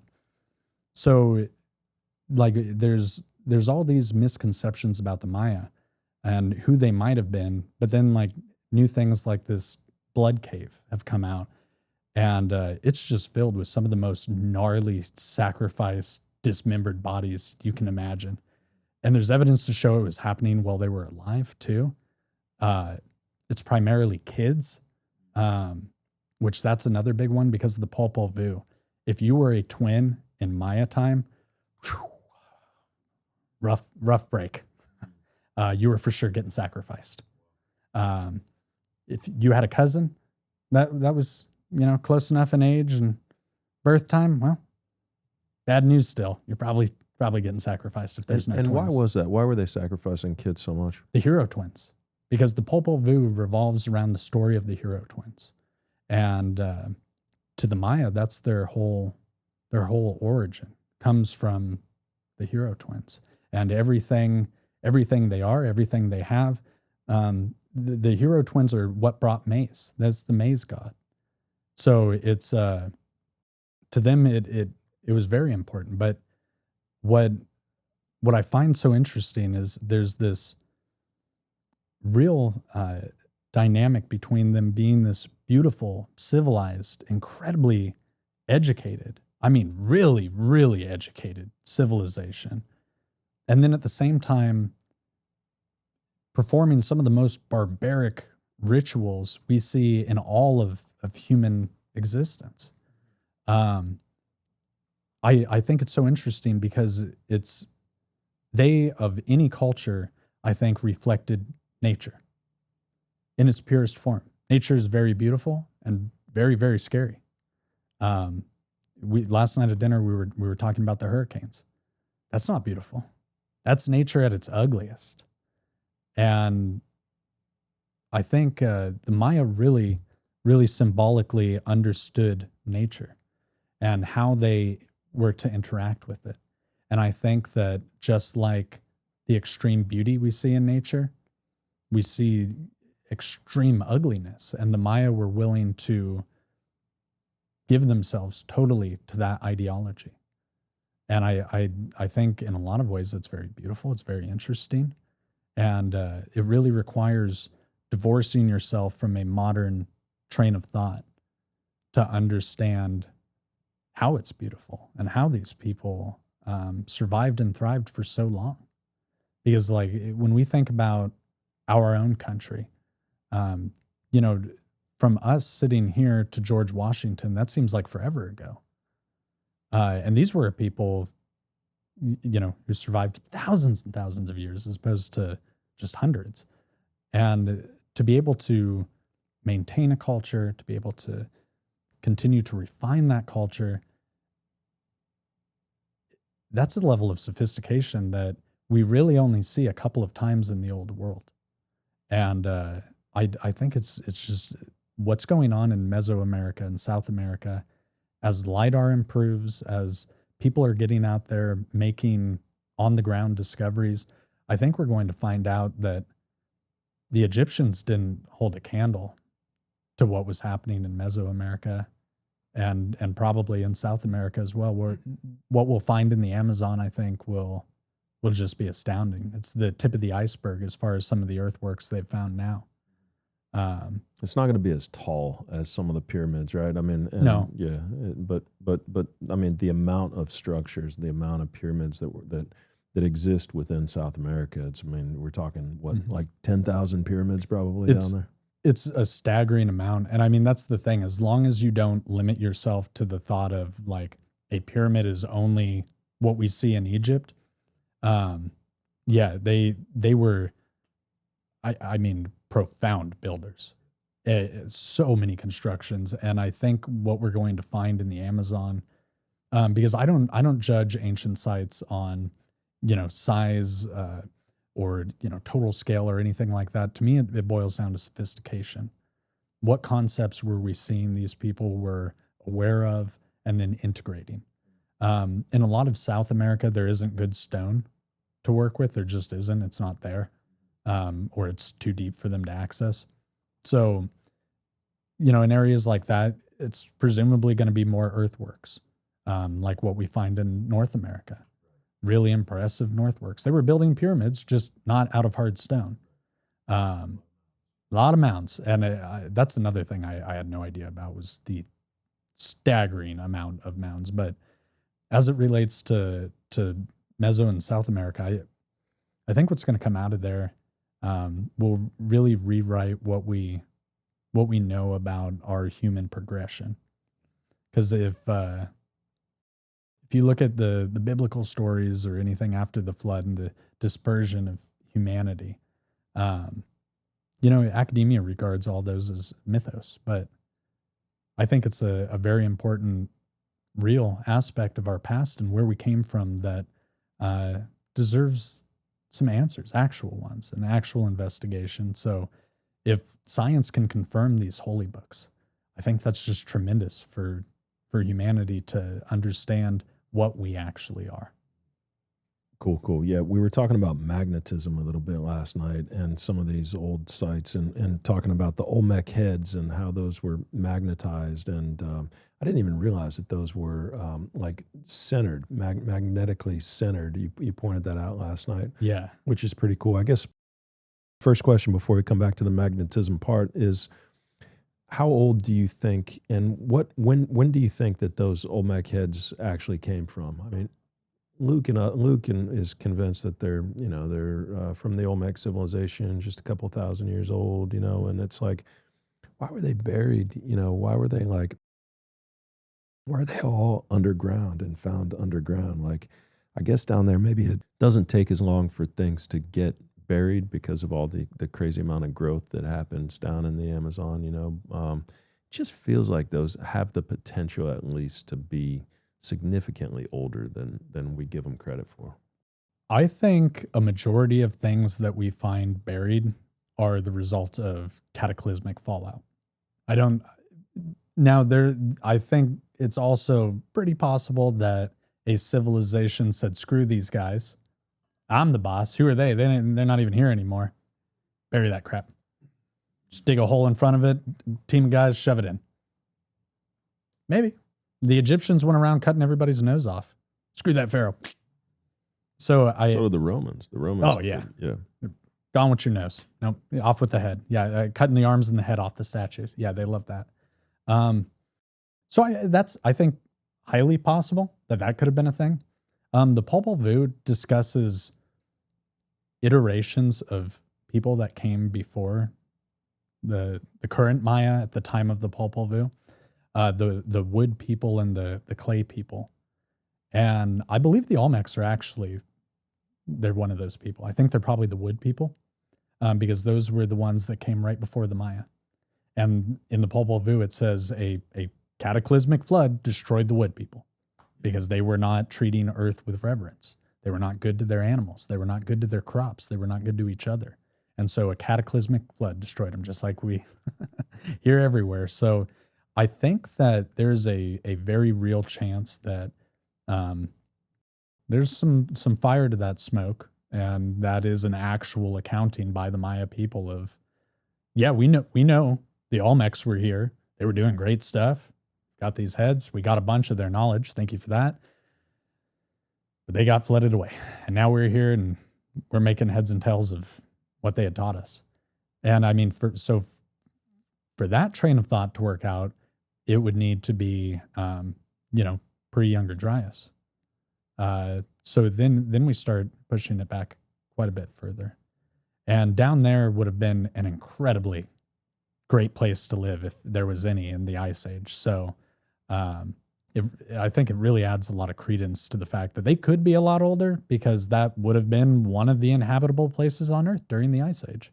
You'd have definitely wanted to set up shop as close to that equator as possible. So it's that is an interesting one, and I think there's a lot to it.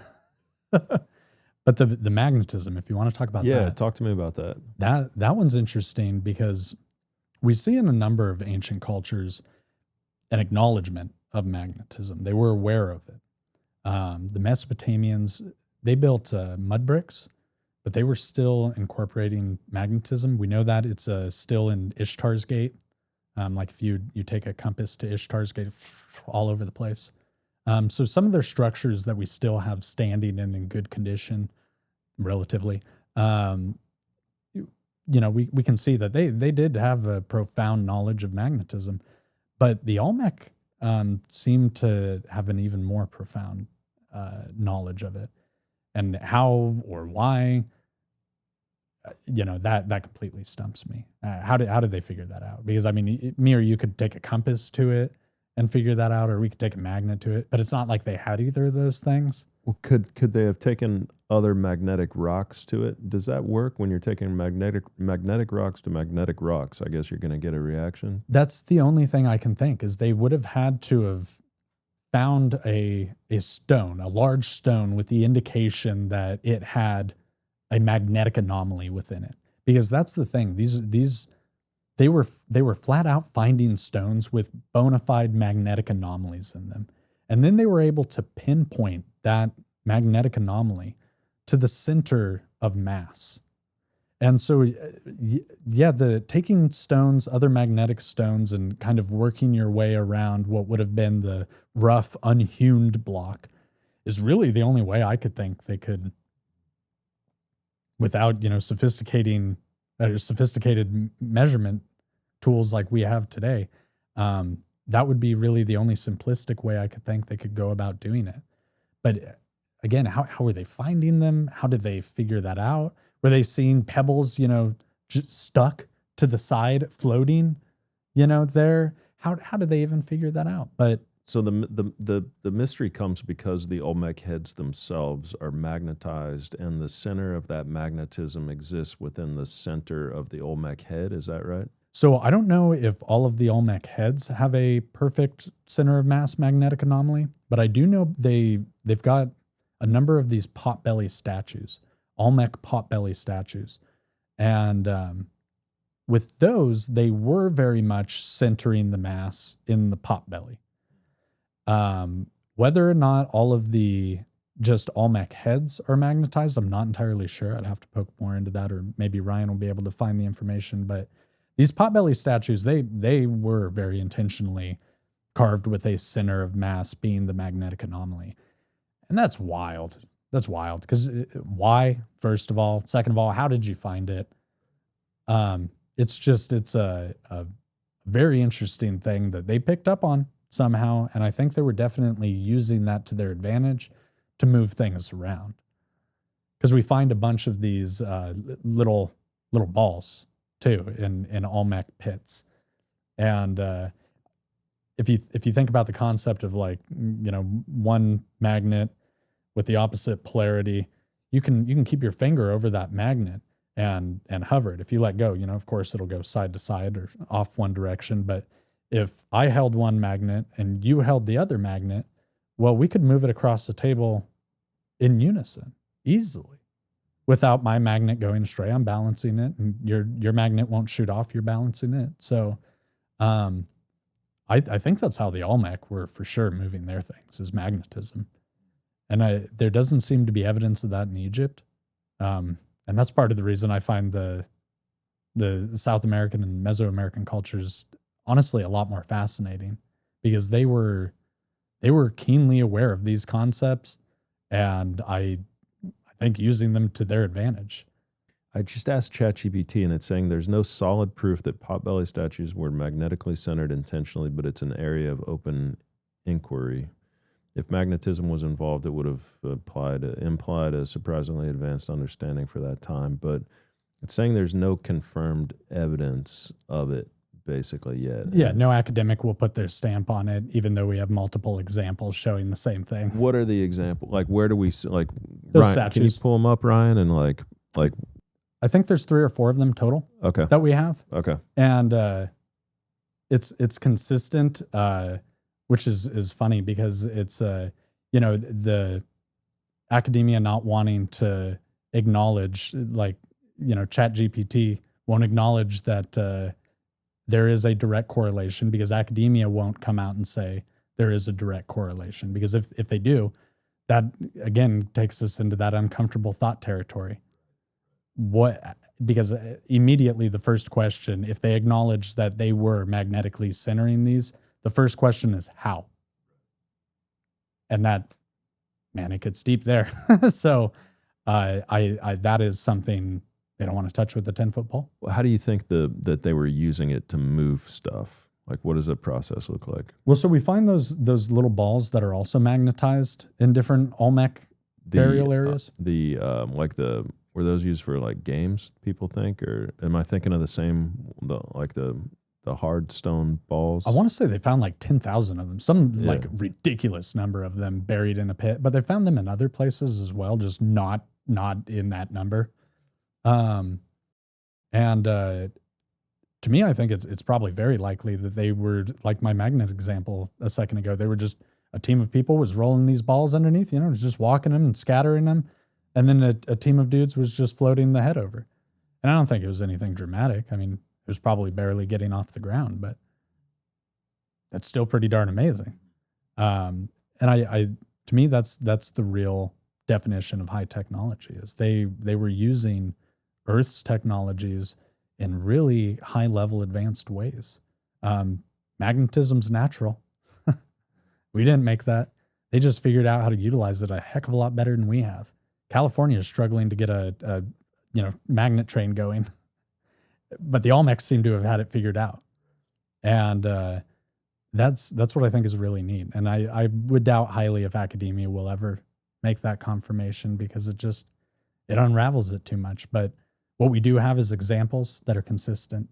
And I think for people with any degree of discernment and any free thought, they'll connect the dots pretty easily. Yep. Love it. Well, let's take a break. We'll get a bite to eat, and we'll come back and finish up. So awesome. Welcome back. Well, thank you. Yeah. Good. So yeah, let's dive in a little bit deeper to some ancient connections potentially between some of these ancient cultures that we see in South America. So what is some of the symbology that we see that is similar across cultures? Well, it's that's an interesting one, because there's evidence is coming out now that kind of shows there was wide scale communication. But even if we don't want to acknowledge that, this symbology, the shared symbology throughout the old world, really kind of paints a picture of interconnectedness that I don't think is acknowledged in any sort of serious way. Within local regions, academia acknowledges that there was, trade and communication, sharing of religion, all of that stuff. But when we see the same symbology or the same, elements of the zodiac being represented the same way in entirely different parts of the world. Why would they use those same characters to represent the zodiac? How did they know to do that? And in some places, like in Göbekli Tepe, there's things depicted that aren't even local to the region. And really, symbology is kind of like a story within a story, because each symbol contains its own story. And rarely do you see the symbol isolated. It's in conjunction with a lot of other symbols. And the ancient Egyptians and the Maya were very big into symbology. And we see so many shared motifs, like the bird of prey is a big one. Throughout history, the bird of prey has represented the male brain, the male mindset. We have a different way of building societies than a leader that would be of the female brain, left brain mindset. When you think about our characteristics as male and female and the divine essence of what each one is, it creates different philosophies on how to achieve the same goals. And throughout the old world, we see the bird of prey cultures, like Mesopotamia was a bird of prey culture, develop themselves differently than serpent cultures, like Egypt.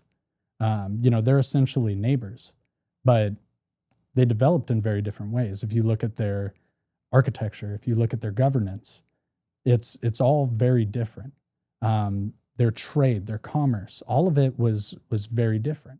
And it was, achieving the same goals, prosperity, but it's how you get to that end point. And for the old world, that symbology, it was more than just symbols. It was a announcement of who we are and how we are and the type of society we have going here.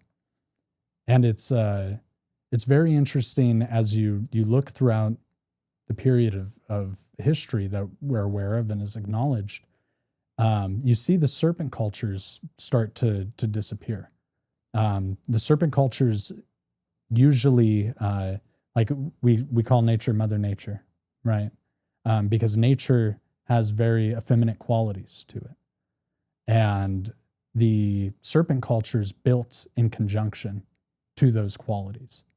They understood how to integrate themselves with nature in very profound ways. And that was great in some ways, and it was not great for them in other ways. It created blind spots. And the same's true of the bird of prey cultures. They had a very male-oriented way of going about things, very to the point, result-driven. And it's we have a very clinical way of thinking about things that are different, in general. This is generalizations, but in general, the male brain has a very different way of thinking about things and processing things and getting to the end result than the female brain. And we see throughout the world the balance kind of shift as history went on. And at a certain point, the bird of prey cultures won out and extinguished the last of the serpent cultures. And a prime example that we see of that is the Mexican flag. If Ryan can pull up the modern Mexican flag, it paints a really interesting picture. You've got a bird of prey grasping the serpent in a killing clutch. This is the only flag in the world that features a predator and its prey. And that's interesting because Mesoamerica was the last serpent culture to be conquered. And who were they conquered by? Well, the Holy Roman Empire. Would you mind pulling up the flag of the Holy Roman Empire, Ryan? Because I think it'll start to make a lot of sense. They were the eagle. And so what we see depicted in the Mexican flag is the final conquest of the serpent culture. And they use this symbology to spell it out for the world, that at the end of the day, this ideology won. And that ideology is now in its grips. And I think it's kind of an interesting thing to look at that adds a lot of nuance to our history. And the deeper you dive into symbology and what each symbol meant to the people and of the time, the more the picture gets painted. And that's something that Manly P. Hall and a lot of different 33rd degree Masons are really good about putting out the information on symbology. And there's a lot of great talks you can find on the internet where symbolists are explaining this hidden language. Because really, just the Mexican flag tells a very robust story. You've got, thousands of years of a civilization being swallowed up in the grips of the bird of prey. And just the history behind that, what a loaded symbol that is. It's a very loaded symbol. And when we look at shared symbology throughout the world, like the most controversial symbol of all of them, the swastika, we see in every culture, and that's wild. And I think it had to do with the cosmos. I saw somebody suggest that it's the orientation of the Big Dipper changing, that's something they would have been able to follow throughout the year. And that would have created the wheel in the sky, which is another symbol that we see over and over is the wheel. So it's there was something to these symbols that were not just universally apparent, but it was communication happening between different cultures to arrive at the same point. And with the swastika, it goes back to the earliest points in human history. And I think it shows that there was an interconnectedness between cultures. We revered the cosmos. That was our entertainment. That was our show. That was what we had, was the cosmos. And when they looked in the sky, what did they see? And I think a lot of this symbology really paints that picture of how the old world communicated with each other, is through these symbols that would have been universally recognizable. We don't need to speak the same language for you to, understand what this symbol means. And I think that as time went on and cultures were communicating with each other more, were sailing further, I think, many thousands of years ago, long before it is acknowledged, the symbology we see shared around the world really paints a pretty clear picture that humans were very connected, and not just with each other, but to our cosmos, to our planet. And these stories were these symbols were the universal way to tell these stories. Because if you understand symbology, you can understand a lot of Egyptian writing without knowing exactly what it says. If you understand symbology, you can do the same with Maya writing. There are things you can intuitively pick up just by understanding what these symbols mean. Now, in hieroglyphics and in the Maya writings, they have actual very specific finite meanings. That was their written language. But symbology was the basis of it. And what the symbol meant informed what the letters or words became in those symbols. So you didn't even have to understand the full language to be able to get the gist of it. It's like, any Latin sharing origin language, we can generally pick up on the gist of what another language with Latin origins is saying, just because we know those root origins. And I think the symbology is really the nail in the coffin that shows that. And it's incredibly fascinating to me how it's just an entire language hidden. And you can see it in monuments around our planet. Like, for instance, the pyramids, the obelisks, those are representative of male, right? The triangle pointed up is male. The triangle pointed down is female. That's the womb, right? And then this is erect. So they're these symbols go back to who we are on a real, fundamental level as people. And it really is just a beautiful hidden language. Alchemy is a place that, really shines a lot of light on that symbology, because during the medieval times when alchemists were, really a prevalent thing, they were digging back through those ancient manuscripts. They were going through the ancient knowledge, and what they were deriving from it was the symbolic importance and what the symbology meant. And the whole language of alchemy is just symbolism. And it's throughout history and even into our modern day, we still see the hidden language of symbolism being applied everywhere you look. And it's very fascinating because it can tell us a lot of hidden truths.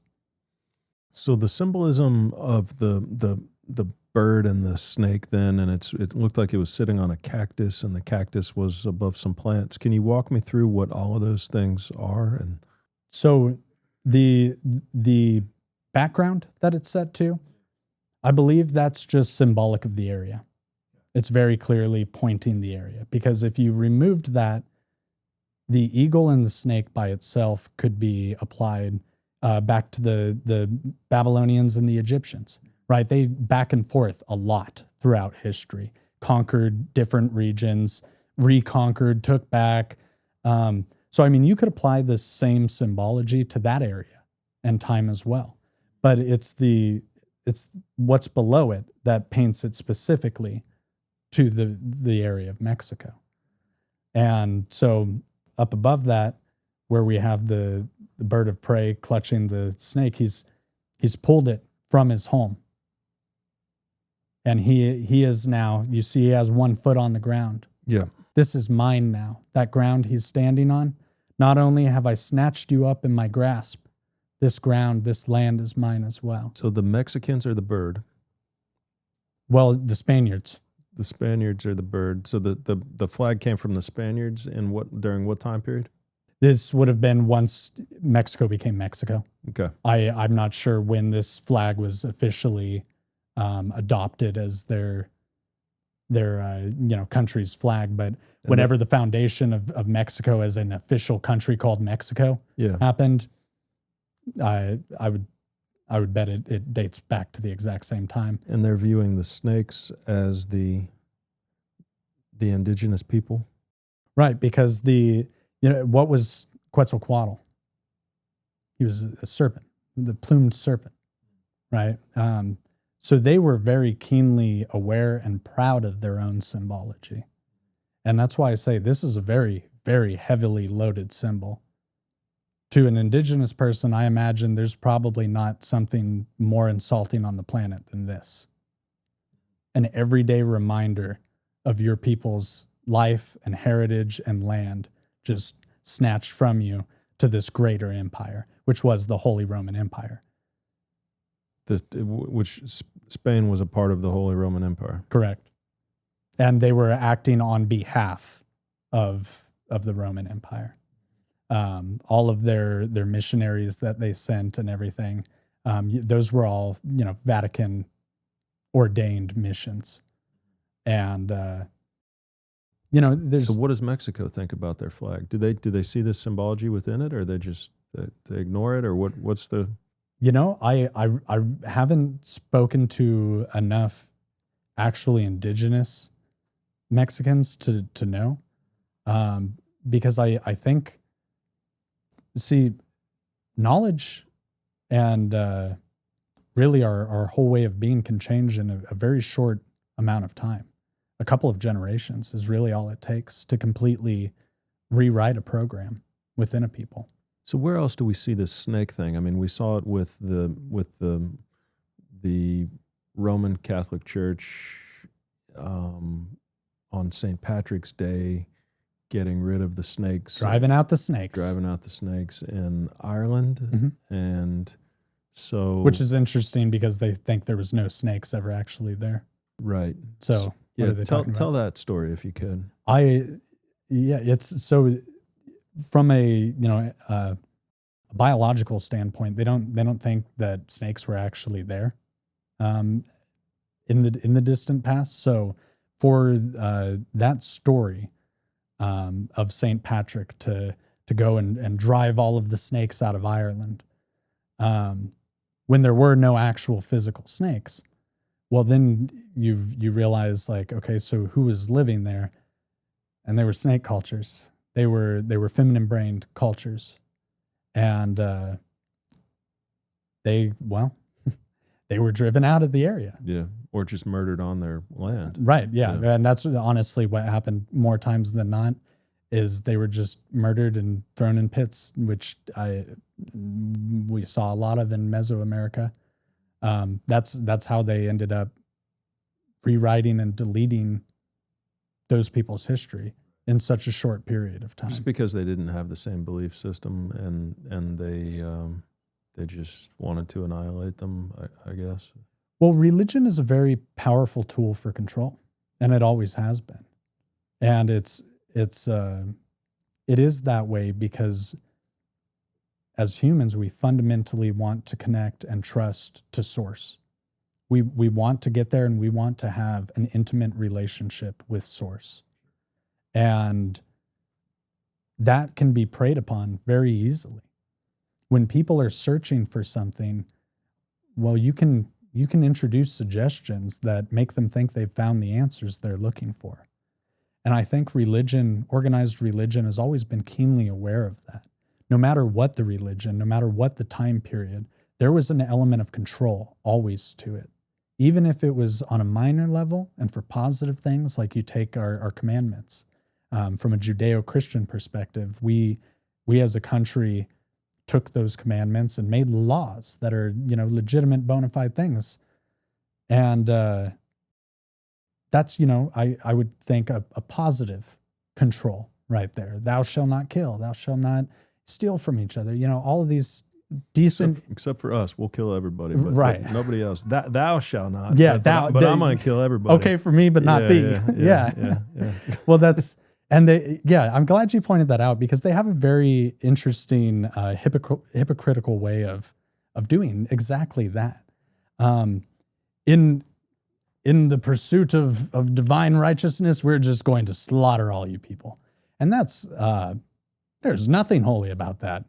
If anything is getting you a ticket to hell, it's for sure slaughtering an entire tribe of local people because they had books you don't like. Mm-hmm. And it's, that is a very interesting contradiction. But no, it's super fascinating, the psyche of humanity and where we are with beliefs and what we let those beliefs do to us and to other people, and the hell on earth that we're creating through our beliefs, and just not being okay with not knowing, but having to create a false reality in order to be okay and to feel like we understand this place that we're in. We create these realities that we change from belief to truth, and we fill that gap with stories, and we allow those stories to create hell on earth and to cause us to do tremendously awful and things to other human beings in the name of God, in the name of whatever martyr you want to slap to it, whoever it is, doesn't even matter. Yeah, not just Christians, of course, but yeah, everybody, and not just religion either. People kill each other for racial belief systems and political belief systems and nationality belief systems, and absolutely, all of the above. So it's really the nature of belief that. Not that there's something bad or something wrong or something, but there's just something to be aware of, and I think that, it's that beliefs have the ability to really do devastating things, and to humanity, to life, to living things, to living creatures, and it's just part of the human condition right now. Well, belief is in and of itself a very innocent construct. To just freely believe something without having, empirical evidence, empirical proof of it, that's a very innocent way of going about something. It's not very nuanced to just have faith. That is a very simplistic, very innocent function. We think that it's innocent, but it's not.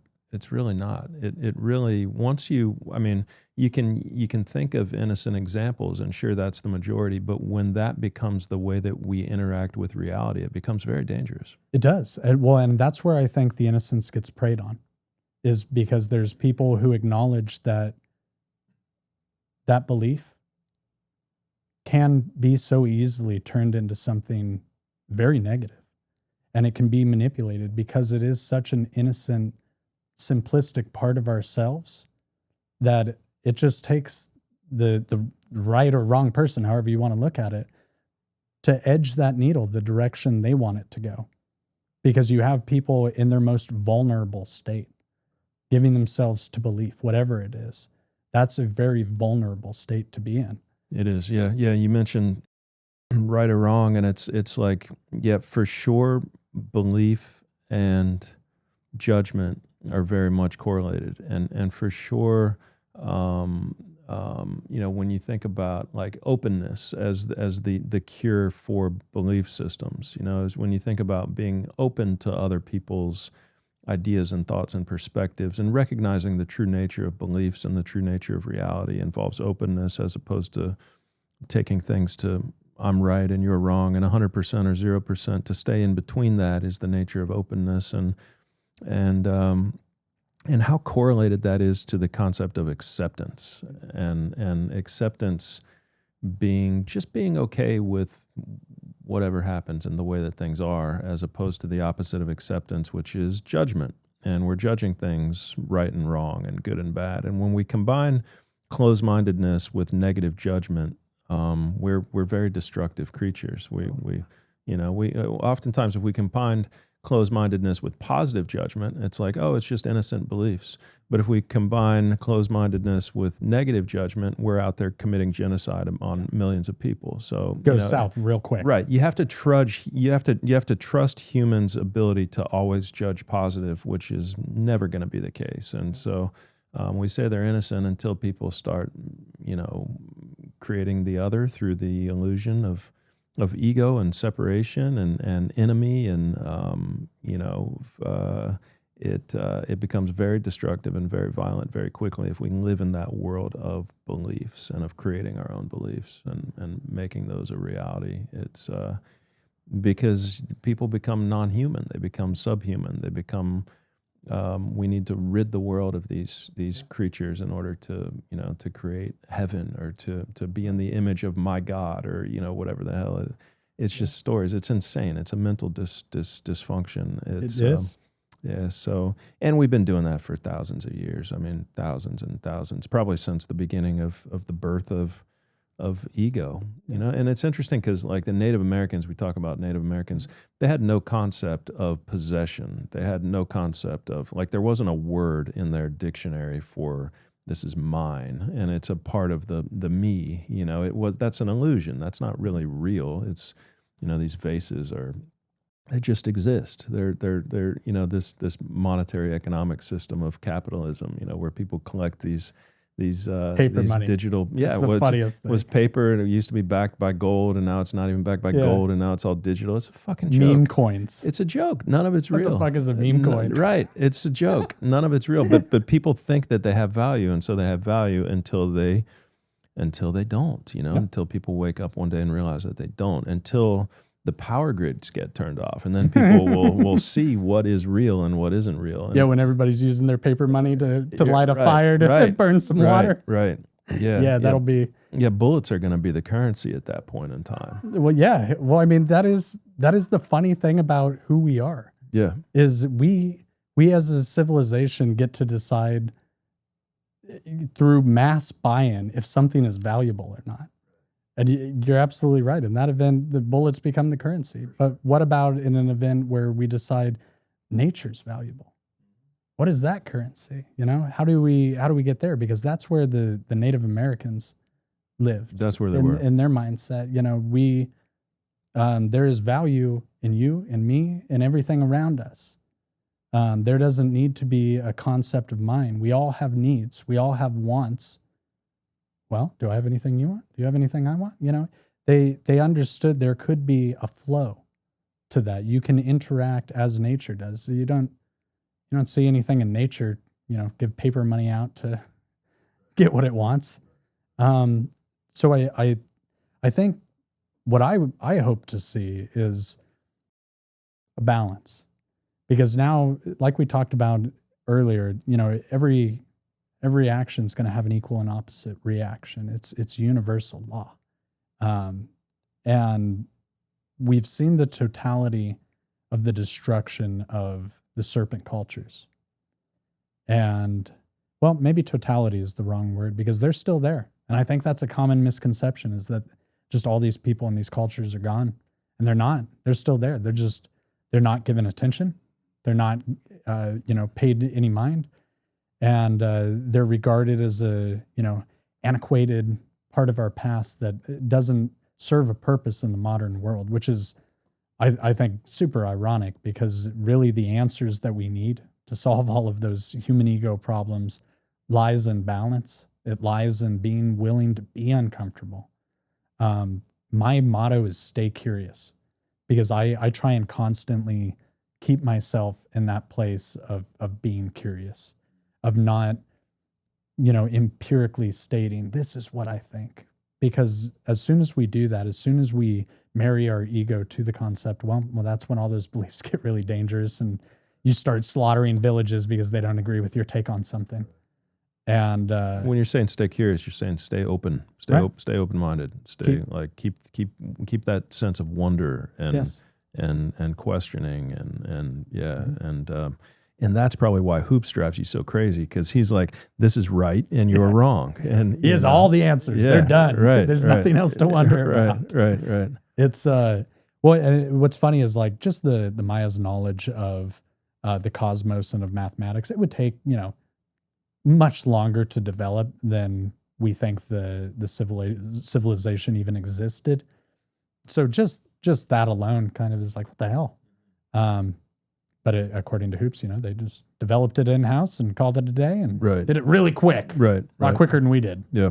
And that's so scary, that concept of being open-minded for people like that. It's so scary to come across people who are questioning things and who aren't satisfied with the answer and the narrative, and they're open-mindedly thinking about things in a different way and having unique discussions like this, and exploring possibilities and exploring things. And that's terrifying to people like that who just, no, I know the truth. I have the answers. And there's a lot of obedient believers out there who will just go along with whatever the authorities say. But there's a lot of people like you, who just want to question things and want to get to the actual truth and the real truth, and to explore the possibilities and not just accept whatever the latest, academic or even scientific thinking is, because you can't call archaeology a science. I mean, no matter what, it is a pseudoscience. It is which is ironic. Which is why they hate pseudoscience so much. It's why they hate it so much. It's why they call everybody pseudoscientists, because they know they're not real scientists. Like, it's not that hard to figure out here, guys. Like, Zahi can't even figure out if he's a scientist or not. He changed his mind 4 times. Well, there's where beliefs will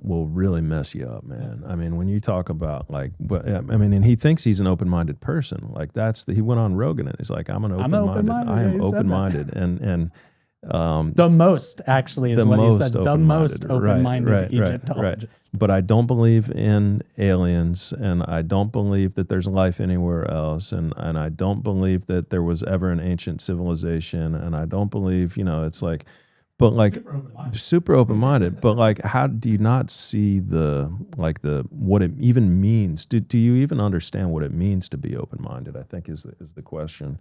So yeah, it's not to pile on anybody specifically, but I think that it's just so important that we start to operate within the parameters of reality. Mm-hmm. And again, like, reality is created through beliefs, and when it's created through beliefs, it's not really reality. It's like, it's just our projection. It's your belief system. Yeah, it's your projection. It's like, it's what you think is the truth. And so people today and for thousands of years have really struggled with this conceptually, because their whole self-identity is created through self-identifications, which are based on beliefs. And so they're creating this false identity, and they're creating this false reality, and they don't realize that in order to find the truth, or at least to open yourself up to the possibility of one day discovering the truth about yourself and the truth about the reality that surrounds you, you have to let go of all that. You have to let go of beliefs. You have to let go of identifications. You have to let go of your conditioning. You have to let go of your resistances, of your attachments, of all of it. And if you can do that and start to question it all, and start to question all of those things that you think make up who you are that actually don't make up who you are. They make up your ego. They make up your false self. If you can start to let go of that and be free of that, and embrace open-mindedness and acceptance and accountability and compassion and transparency, and it's like you can begin to find the truth, and you can start to make a difference in this world, and make an impact on people, and not be a part of this this gatekeeping, that you referred to earlier, or the hurdles that we're facing, or the fact that we can't progress, and the fact that we can't advance scientifically. The fact that we're stuck on so many different levels because we're holding on to so many different beliefs and false identifications, and it's we have the opportunity to make a significant difference with our short amount of time here, but we can't do it by being afraid to let go of all of this bullshit that we hold on to and that we carry every day. Yeah. Well, I mean, what it boils down to is that's hard work, what you just described. That's a lot of hard work and hard questions. I feel like carrying the bullshit is really hard, a lot harder than just letting go of it. But I don't think people know that until they actually see the other side of the coin. Right. And I think as a society, a global society, we have gotten to such a point of being so self-centered and so inward-minded that we're not willing to do the hard work to flip the coin. Because as soon as you do flip that coin, you realize what a tremendous burden you've been carrying in all of those, ego concepts. And it's but it's more so than even doing hard work. That's a mental way to even kind of block you from going down the path, is thinking about it as difficult. It's actually the easiest thing in the world. You have to realize one thing, and that is that you are not your mind. You're not your ego. You're not this false character. You're not your movie character. You're not your identifications, your attachments, your resistances, your conditioning. Favorite sports team, all right, of that. All of that. You're none of that. And so if you can realize that, and I had this conversation at a board meeting actually with a couple of directors, with the whole board a couple of days ago, and we were talking about this, and I was talking about the value of authenticity, and one of the directors was like, well, I am Black and I'm proud of it. And I'm like, all right, well, that's cool, man. I love that. And he went on about his heritage and his past and his conditioning and all of this stuff. And like, that's cool. But when I'm talking about authentic, he's like, that's my authentic self. And I'm like, okay, that's cool. But when I'm talking about authenticity, I'm thinking about it differently. And so here's how I'm thinking about it. And I gave him the example. I'm like, so do you think that out-of-body experiences are real? And he's like, oh, yeah, for sure. I'm like, do you think that when you die, you go somewhere else, whether it's heaven or somewhere else? Do you think that you leave your body? He's like, oh, yeah, for sure. I'm like, I'm talking about that. Like, that's who you are. Like, your spiritual energy, like you, that is. You're not taking the meat puppet. Right. You're not taking the meat puppet. that this body sack that you're carrying around right now, what regardless of what color it is, regardless of what nationality it is, regardless of what religion it is, that's all temporary, and it's all movie character. Like, it'll turn into the dust. Right, exactly. And I'm like, you, the energy that is you. You are life. Are you alive? Yes. Are you life? Yes. That's what I'm talking about. Your life essence, the spirit that you are. Like, and so he got it. He's like, oh my God. He's like, I've never thought about that before. That is incredible. And he's like, and he thought about it for, a couple minutes. He's like, I'm having a hard time separating, between like like myself and like what I've always thought myself was. And we went deep into it, and like we started talking about examples, like, and I had to explain, like, it's okay to hold on to some stuff, like, but at least know that you have the power to let it go if you want to. Like, I'm not letting go of being a Florida Gators fan. Like, that is ego. That is straight ego. They're the best. And, Because, right. Right. I love them. Right. Yeah, Exactly. Not letting that go of that one. But what I did let go of was race, nationality, religion, even others as well, like even like gender. I don't even consider, like, I don't play the role of like male, like, and people play the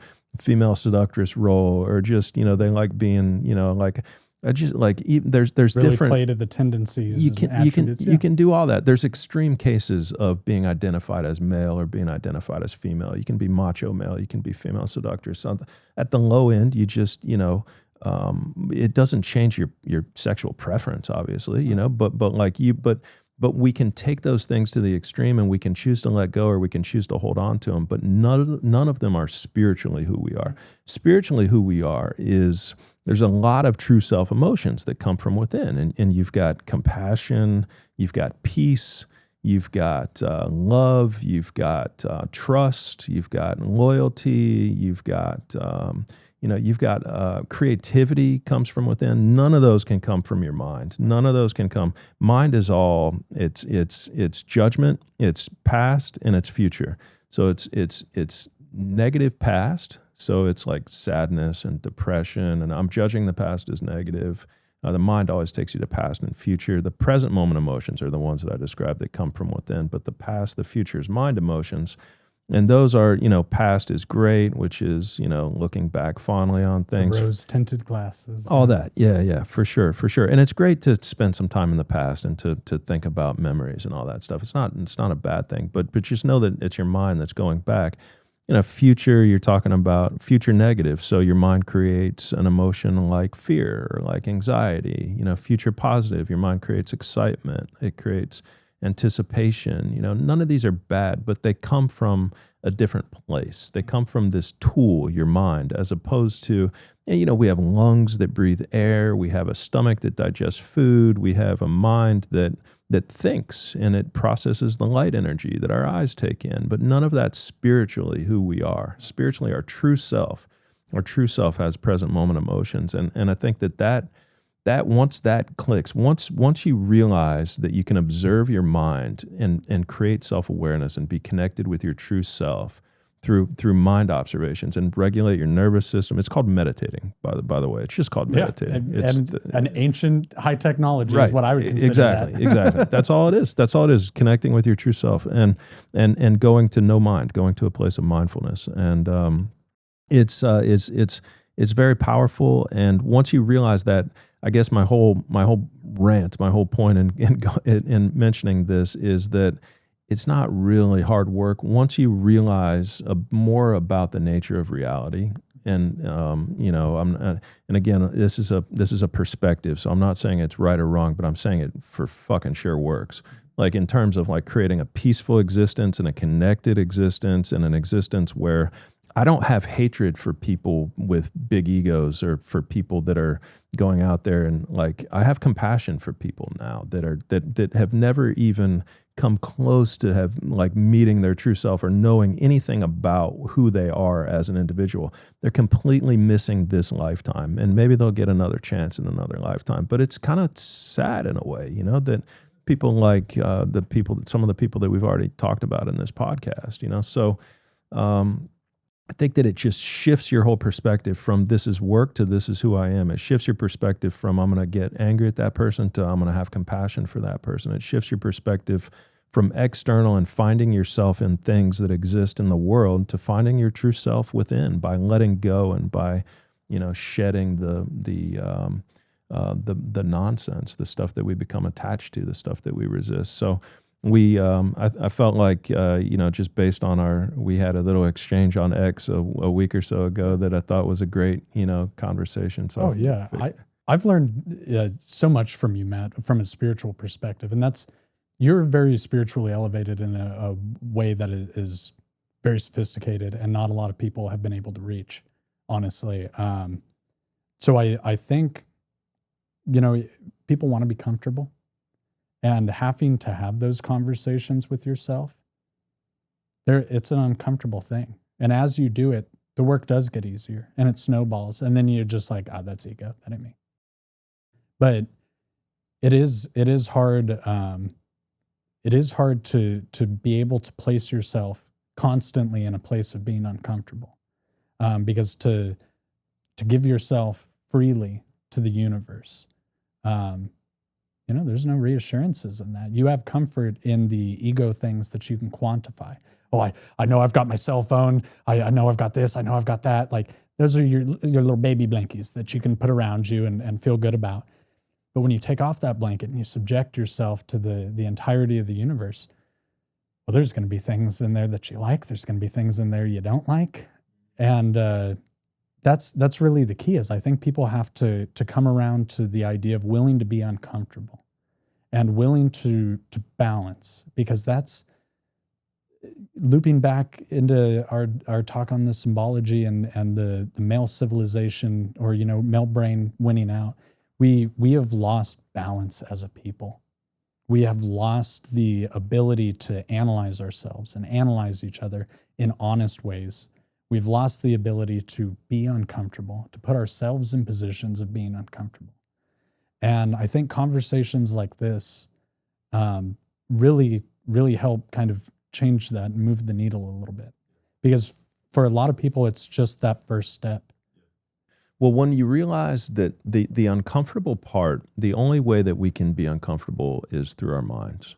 And so what we can do is observe that discomfort. We as the spiritual beings that we are can observe the discomfort that our mind creates.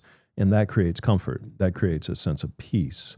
And so that is like when we realize that the discomfort is really a mind-made illusion that has come from my negative judgment, then we can let go of it all. We can observe that thought process. And there's a handful of practices. There's a handful of values that I'm practicing. The 8 values now that I'm practicing, attempting to practice every day. And it's the only way. It's the only way that you can transform yourself from within, is to practice. And because life is going to hit you with these situations where discomfort is going to arise. And so one of the values is accountability. And accountability is the recognition that I create my mental disturbance.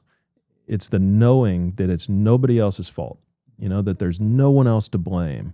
And so when I do feel discomfort, or when I do feel something negative or some turbulence, some mental turbulence, first thing is I have to recognize that I'm the one who created that. And it always feels like it's somebody else. And then you can always easily get mad, you know, which is an ego repair mechanism. Or you can blame somebody else for something. Somebody cuts you off in traffic. You can easily get mad and say, man, that person's an asshole. They shouldn't be driving like that. Or you can observe your mind when it creates the turbulence in the first place and completely separate it from yourself and have an overwhelming sense of peace and just recognition that I'm alive. Like, this is a beautiful experience. Even though my mind is fucking crazy, I'm still alive. Even though it's creating all this mental turbulence, and that's a mental illness, I'm alive, and this is a beautiful place to be. So accountability, the recognition that I create my mental turbulence, is huge. Acceptance is another one, and the opposite of acceptance is judgment. And knowing that mental turbulence is created when I judge something negatively. All these values tie together. But when I judge something negatively, that's when my mental turbulence is created. So I judge the guy who cut me off in traffic negatively. So now I've created this mental disturbance. Well, now here I am with this mental disturbance. What's my option now?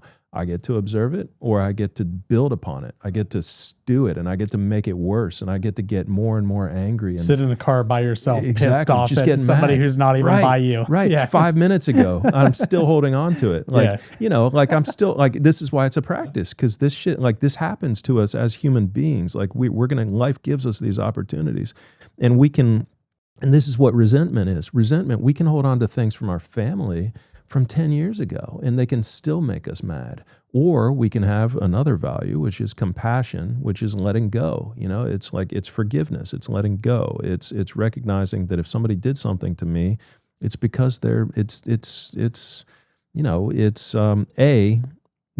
can only attack a false self. They can't really hurt the spirit that I am. If they said something to me, then they're attacking some image of myself that I'm defending. It's either a body or a mind or some inaccurate version of me. They're attacking my ego, Right. essentially. And so I'm defending my ego. And so I'm holding resentment about it. So, it makes no sense to do that, of course. And so, you kind of combine these values, and you realize, I guess, that if anything is hard work, it's just getting to the point of understanding the values and how to practice them.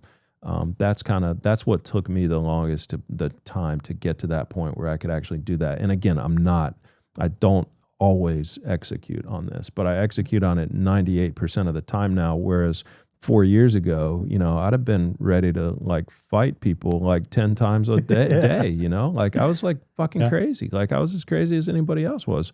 But now it's I've got a much better sense of just peace and calm, and but it's like those things that you got to get to a tough place sometime to want to take that journey, to want to go down that path of like healing yourself. So it does take a catalyst sometimes. Yeah. And I think once you have that moment, whatever it is, which I think more times than not, it's probably something negative that drives people there, which is unfortunate. But sometimes you have to look in that mirror and see the ugly reflection and be like, all right.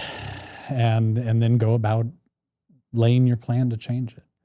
And over time, it snowballs. But I think it's even getting people to understand that there is that option, that there is that path. I'm not sure that by and large, people understand that there is a division between mind and spirit.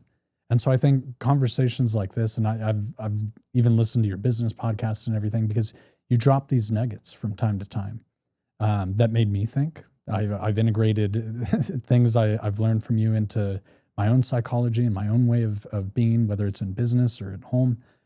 And I think the more these sorts of things are injected into the public space, the more people are willing to sit and have some uncomfortable thoughts. Because I mean, you said you were just as fucking crazy as anyone else. Well, nature is crazy. Nature is chaotic. We are that. We cannot divorce ourselves and separate ourselves from the chaos that is us. But what we can do is acknowledge it. We can see it. And we can, even if not in the moment, we can react to it better in the future, afterwards, whatever the case may be. As soon as we start to understand that there is that division between mind and spirit, and be willing to be uncomfortable, be willing to acknowledge things that you might not like.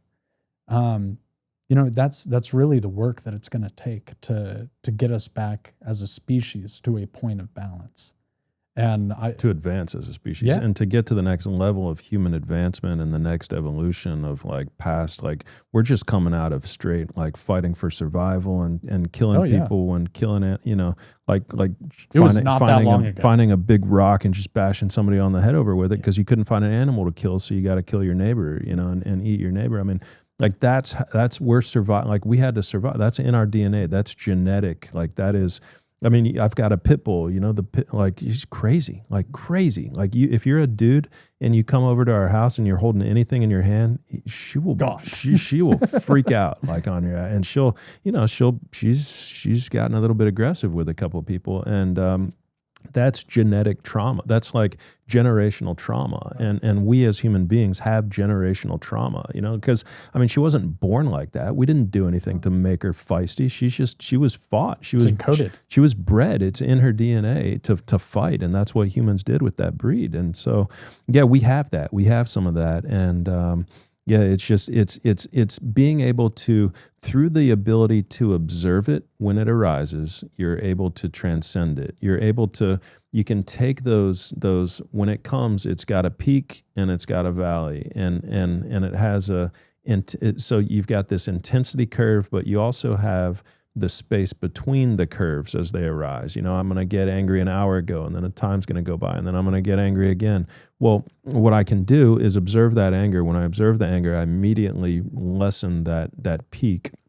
And when I practice observing it consistently, I increase the space between the peaks when it comes. So not only am I shortening the peaks, but I'm spreading them out. And the more I practice, they become smaller and smaller and more spread out and more spread out. And that's really the practice of observation of mind. And if we can do that collectively as a species, we can transcend. We can take this next level towards additional, you know, the next stage of human evolution. And that's why when people talk about like UAPs are angry and they're like warring with us and they want to attack us, and they're all like, I'm like, they've transcended all that shit, man. Yeah. They're not warring, or else the whole freaking galaxy would be destroyed. Yeah. They're not like out there, they're not trying to blow us up. If they wanted to blow us up, we'd be dead. A long time ago. A long time ago. Right. Gonzo. Guaranteed that if they are capable of interplanetary travel and intergalactic travel, that they've transcended the ego. I mean, let's be honest here. They've transcended war, and war, like militaristic, like I had a guest on who's like, as above, so below, and they're just like us, and they're gonna, I'm like, dude, okay, that's where he lost me. Like this conversation's going nowhere. So, but anyway, this conversation has been fascinating. I have definitely enjoyed chatting with you. What else is on your mind? I just, I've tremendously enjoyed the conversation. Thank you. And it's, you know, I will say it's, every one of us sitting here watching this, whatever, we are survivors. And I think it's interesting that you pointed that out. And I guess my thought is the easiest way for people to begin to look at that and analyze the spirit and the ego and everything. Look at, you know, generational curses. Start small, start local. Look at yourself, look at your family, look at your parents. You can start there and work your way out and begin to undo that trauma that's been encoded in us. And I definitely think that conversations like this make a big difference. And it's I do a lot of work with the Institute for Natural Philosophy. And I'm a director on the board. My position is Director of Cultural Preservation. And my hope is that in the future we'll be able to work with indigenous people and get them to be able to take back their culture and their pride. And I would love to see us be less of a unified, exactly the same carbon copy species. I think that's tremendously boring. But that comes with the comfort mindset, right? If everything's the same, it's all comfortable. I want to see, you know, all these different cultures flourish again. I want to see people be different and people be able to express themselves in the way that they have, you know, generationally for eons. And I think that as that happens, and as you get maybe some of these groups around the world taking back some of their pride and some of their culture, you're going to create an atmosphere of a lot more difference around the planet, a lot less of things the same, especially when you have a contrast of indigenous knowledge and technologies with modern train of thought and technologies. You know, right there's an interesting dichotomy that people are going to have to look at and have to face. So I hope that my work in particular in the future, I can really help bridge that gap to some degree, create some of that discomfort. At the end of every one of my videos, I put "Stay curious" on there because I can't stress enough how much there is to wonder about out there. And if people can be in that mindset, I think it'll result in some very fascinating changes for our planet. And it's going to happen because the trajectory we're on isn't a great one.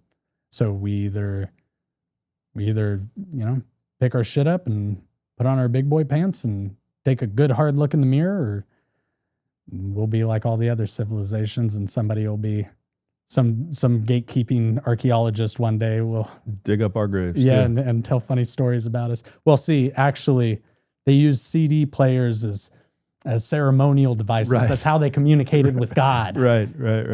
So, we'll get something ridiculous like that in the future.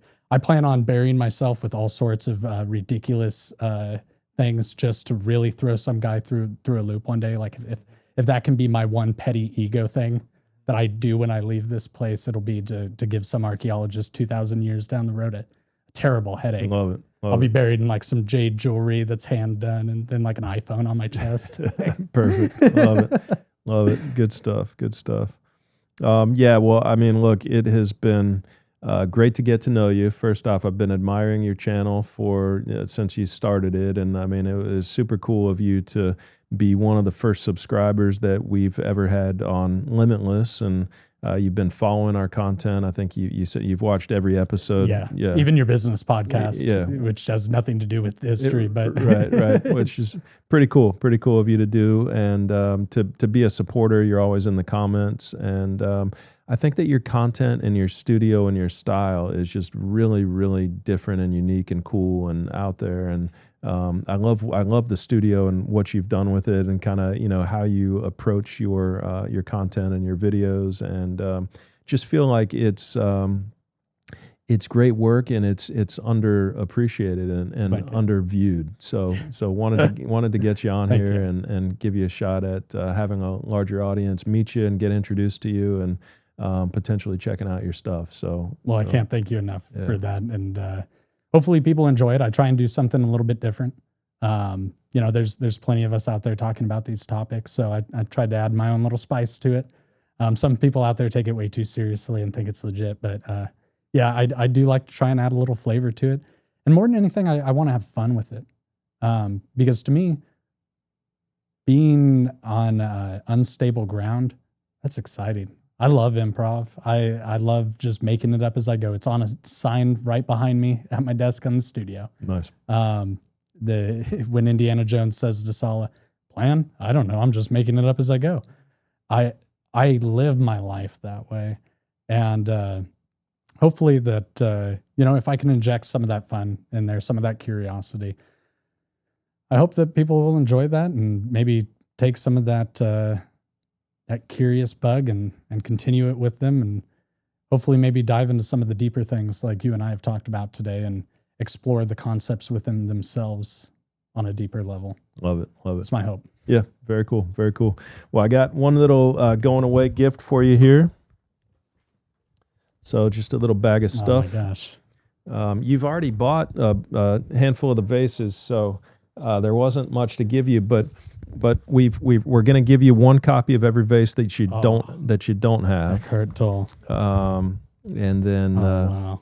Yeah, those are some of the cool ones that you don't have yet. But these are awesome. Yeah, that one's not on the site yet, but it's going up soon. AncientStoneVases.com. Thank you, sir. Beall's gift card. You're welcome. And awesome. I mean, I think kind of going down that path of that inward look, Eckhart Tolle is the guy. Yes. He's the guy to start with, and he's deep, man. It takes a minute. I had to read A New Earth, probably 8 times, and then it really started sinking in, and really allowed me to start to practice a new lifestyle, which I am so glad. I have zero regrets and look at things completely differently, and it's really that man that was able to help me kind of feel better about myself and enjoy life more fully, and hopefully do a lot of this stuff that I'm doing. I don't think I'd be doing any of this. It's translated. Yeah. It really has. Yeah. And I like I say, I've gleaned so much off of your spiritual awareness. Cool. And this is perfect. Thank you, man. Yeah, awesome. And I have a gift for you as well. Oh, no shit. I brought you something from my relic collection. Oh, very cool. That is a mosquito trapped in fossilized amber. Really? It is millions of years old. Really? It's one of the few authentic relics in my collection. Oh, And I wanted to share that with you because it's a time capsule of our history, dude, just like every one of these vases are. that is awesome, man. And we'll never know where we're going if we don't know where we've been. Yeah. So Yeah. I say we savor these things, we enjoy these things, we be good and careful stewards to these things, and everybody will benefit from that. Love it. So thank you, Matt. Oh, really cool, man. No, I appreciate it. Thank you. And Florida needed one more mosquito, so thank you for that one. It's got the guard on already. But a dead one Yes. that we're gonna keep indoors. That is freaking cool, man. That is freaking cool. You know, maybe you'll bring back the dinosaurs with it one day. Yeah. Get some DNA out of there. Love it. Very cool. I appreciate you, man. It's been really cool to get to know you and sharing your knowledge and really enjoyed our conversation. So thanks for coming down, brother. It's been a blessing. Thank you, sir. Yep. Awesome. Good stuff, man.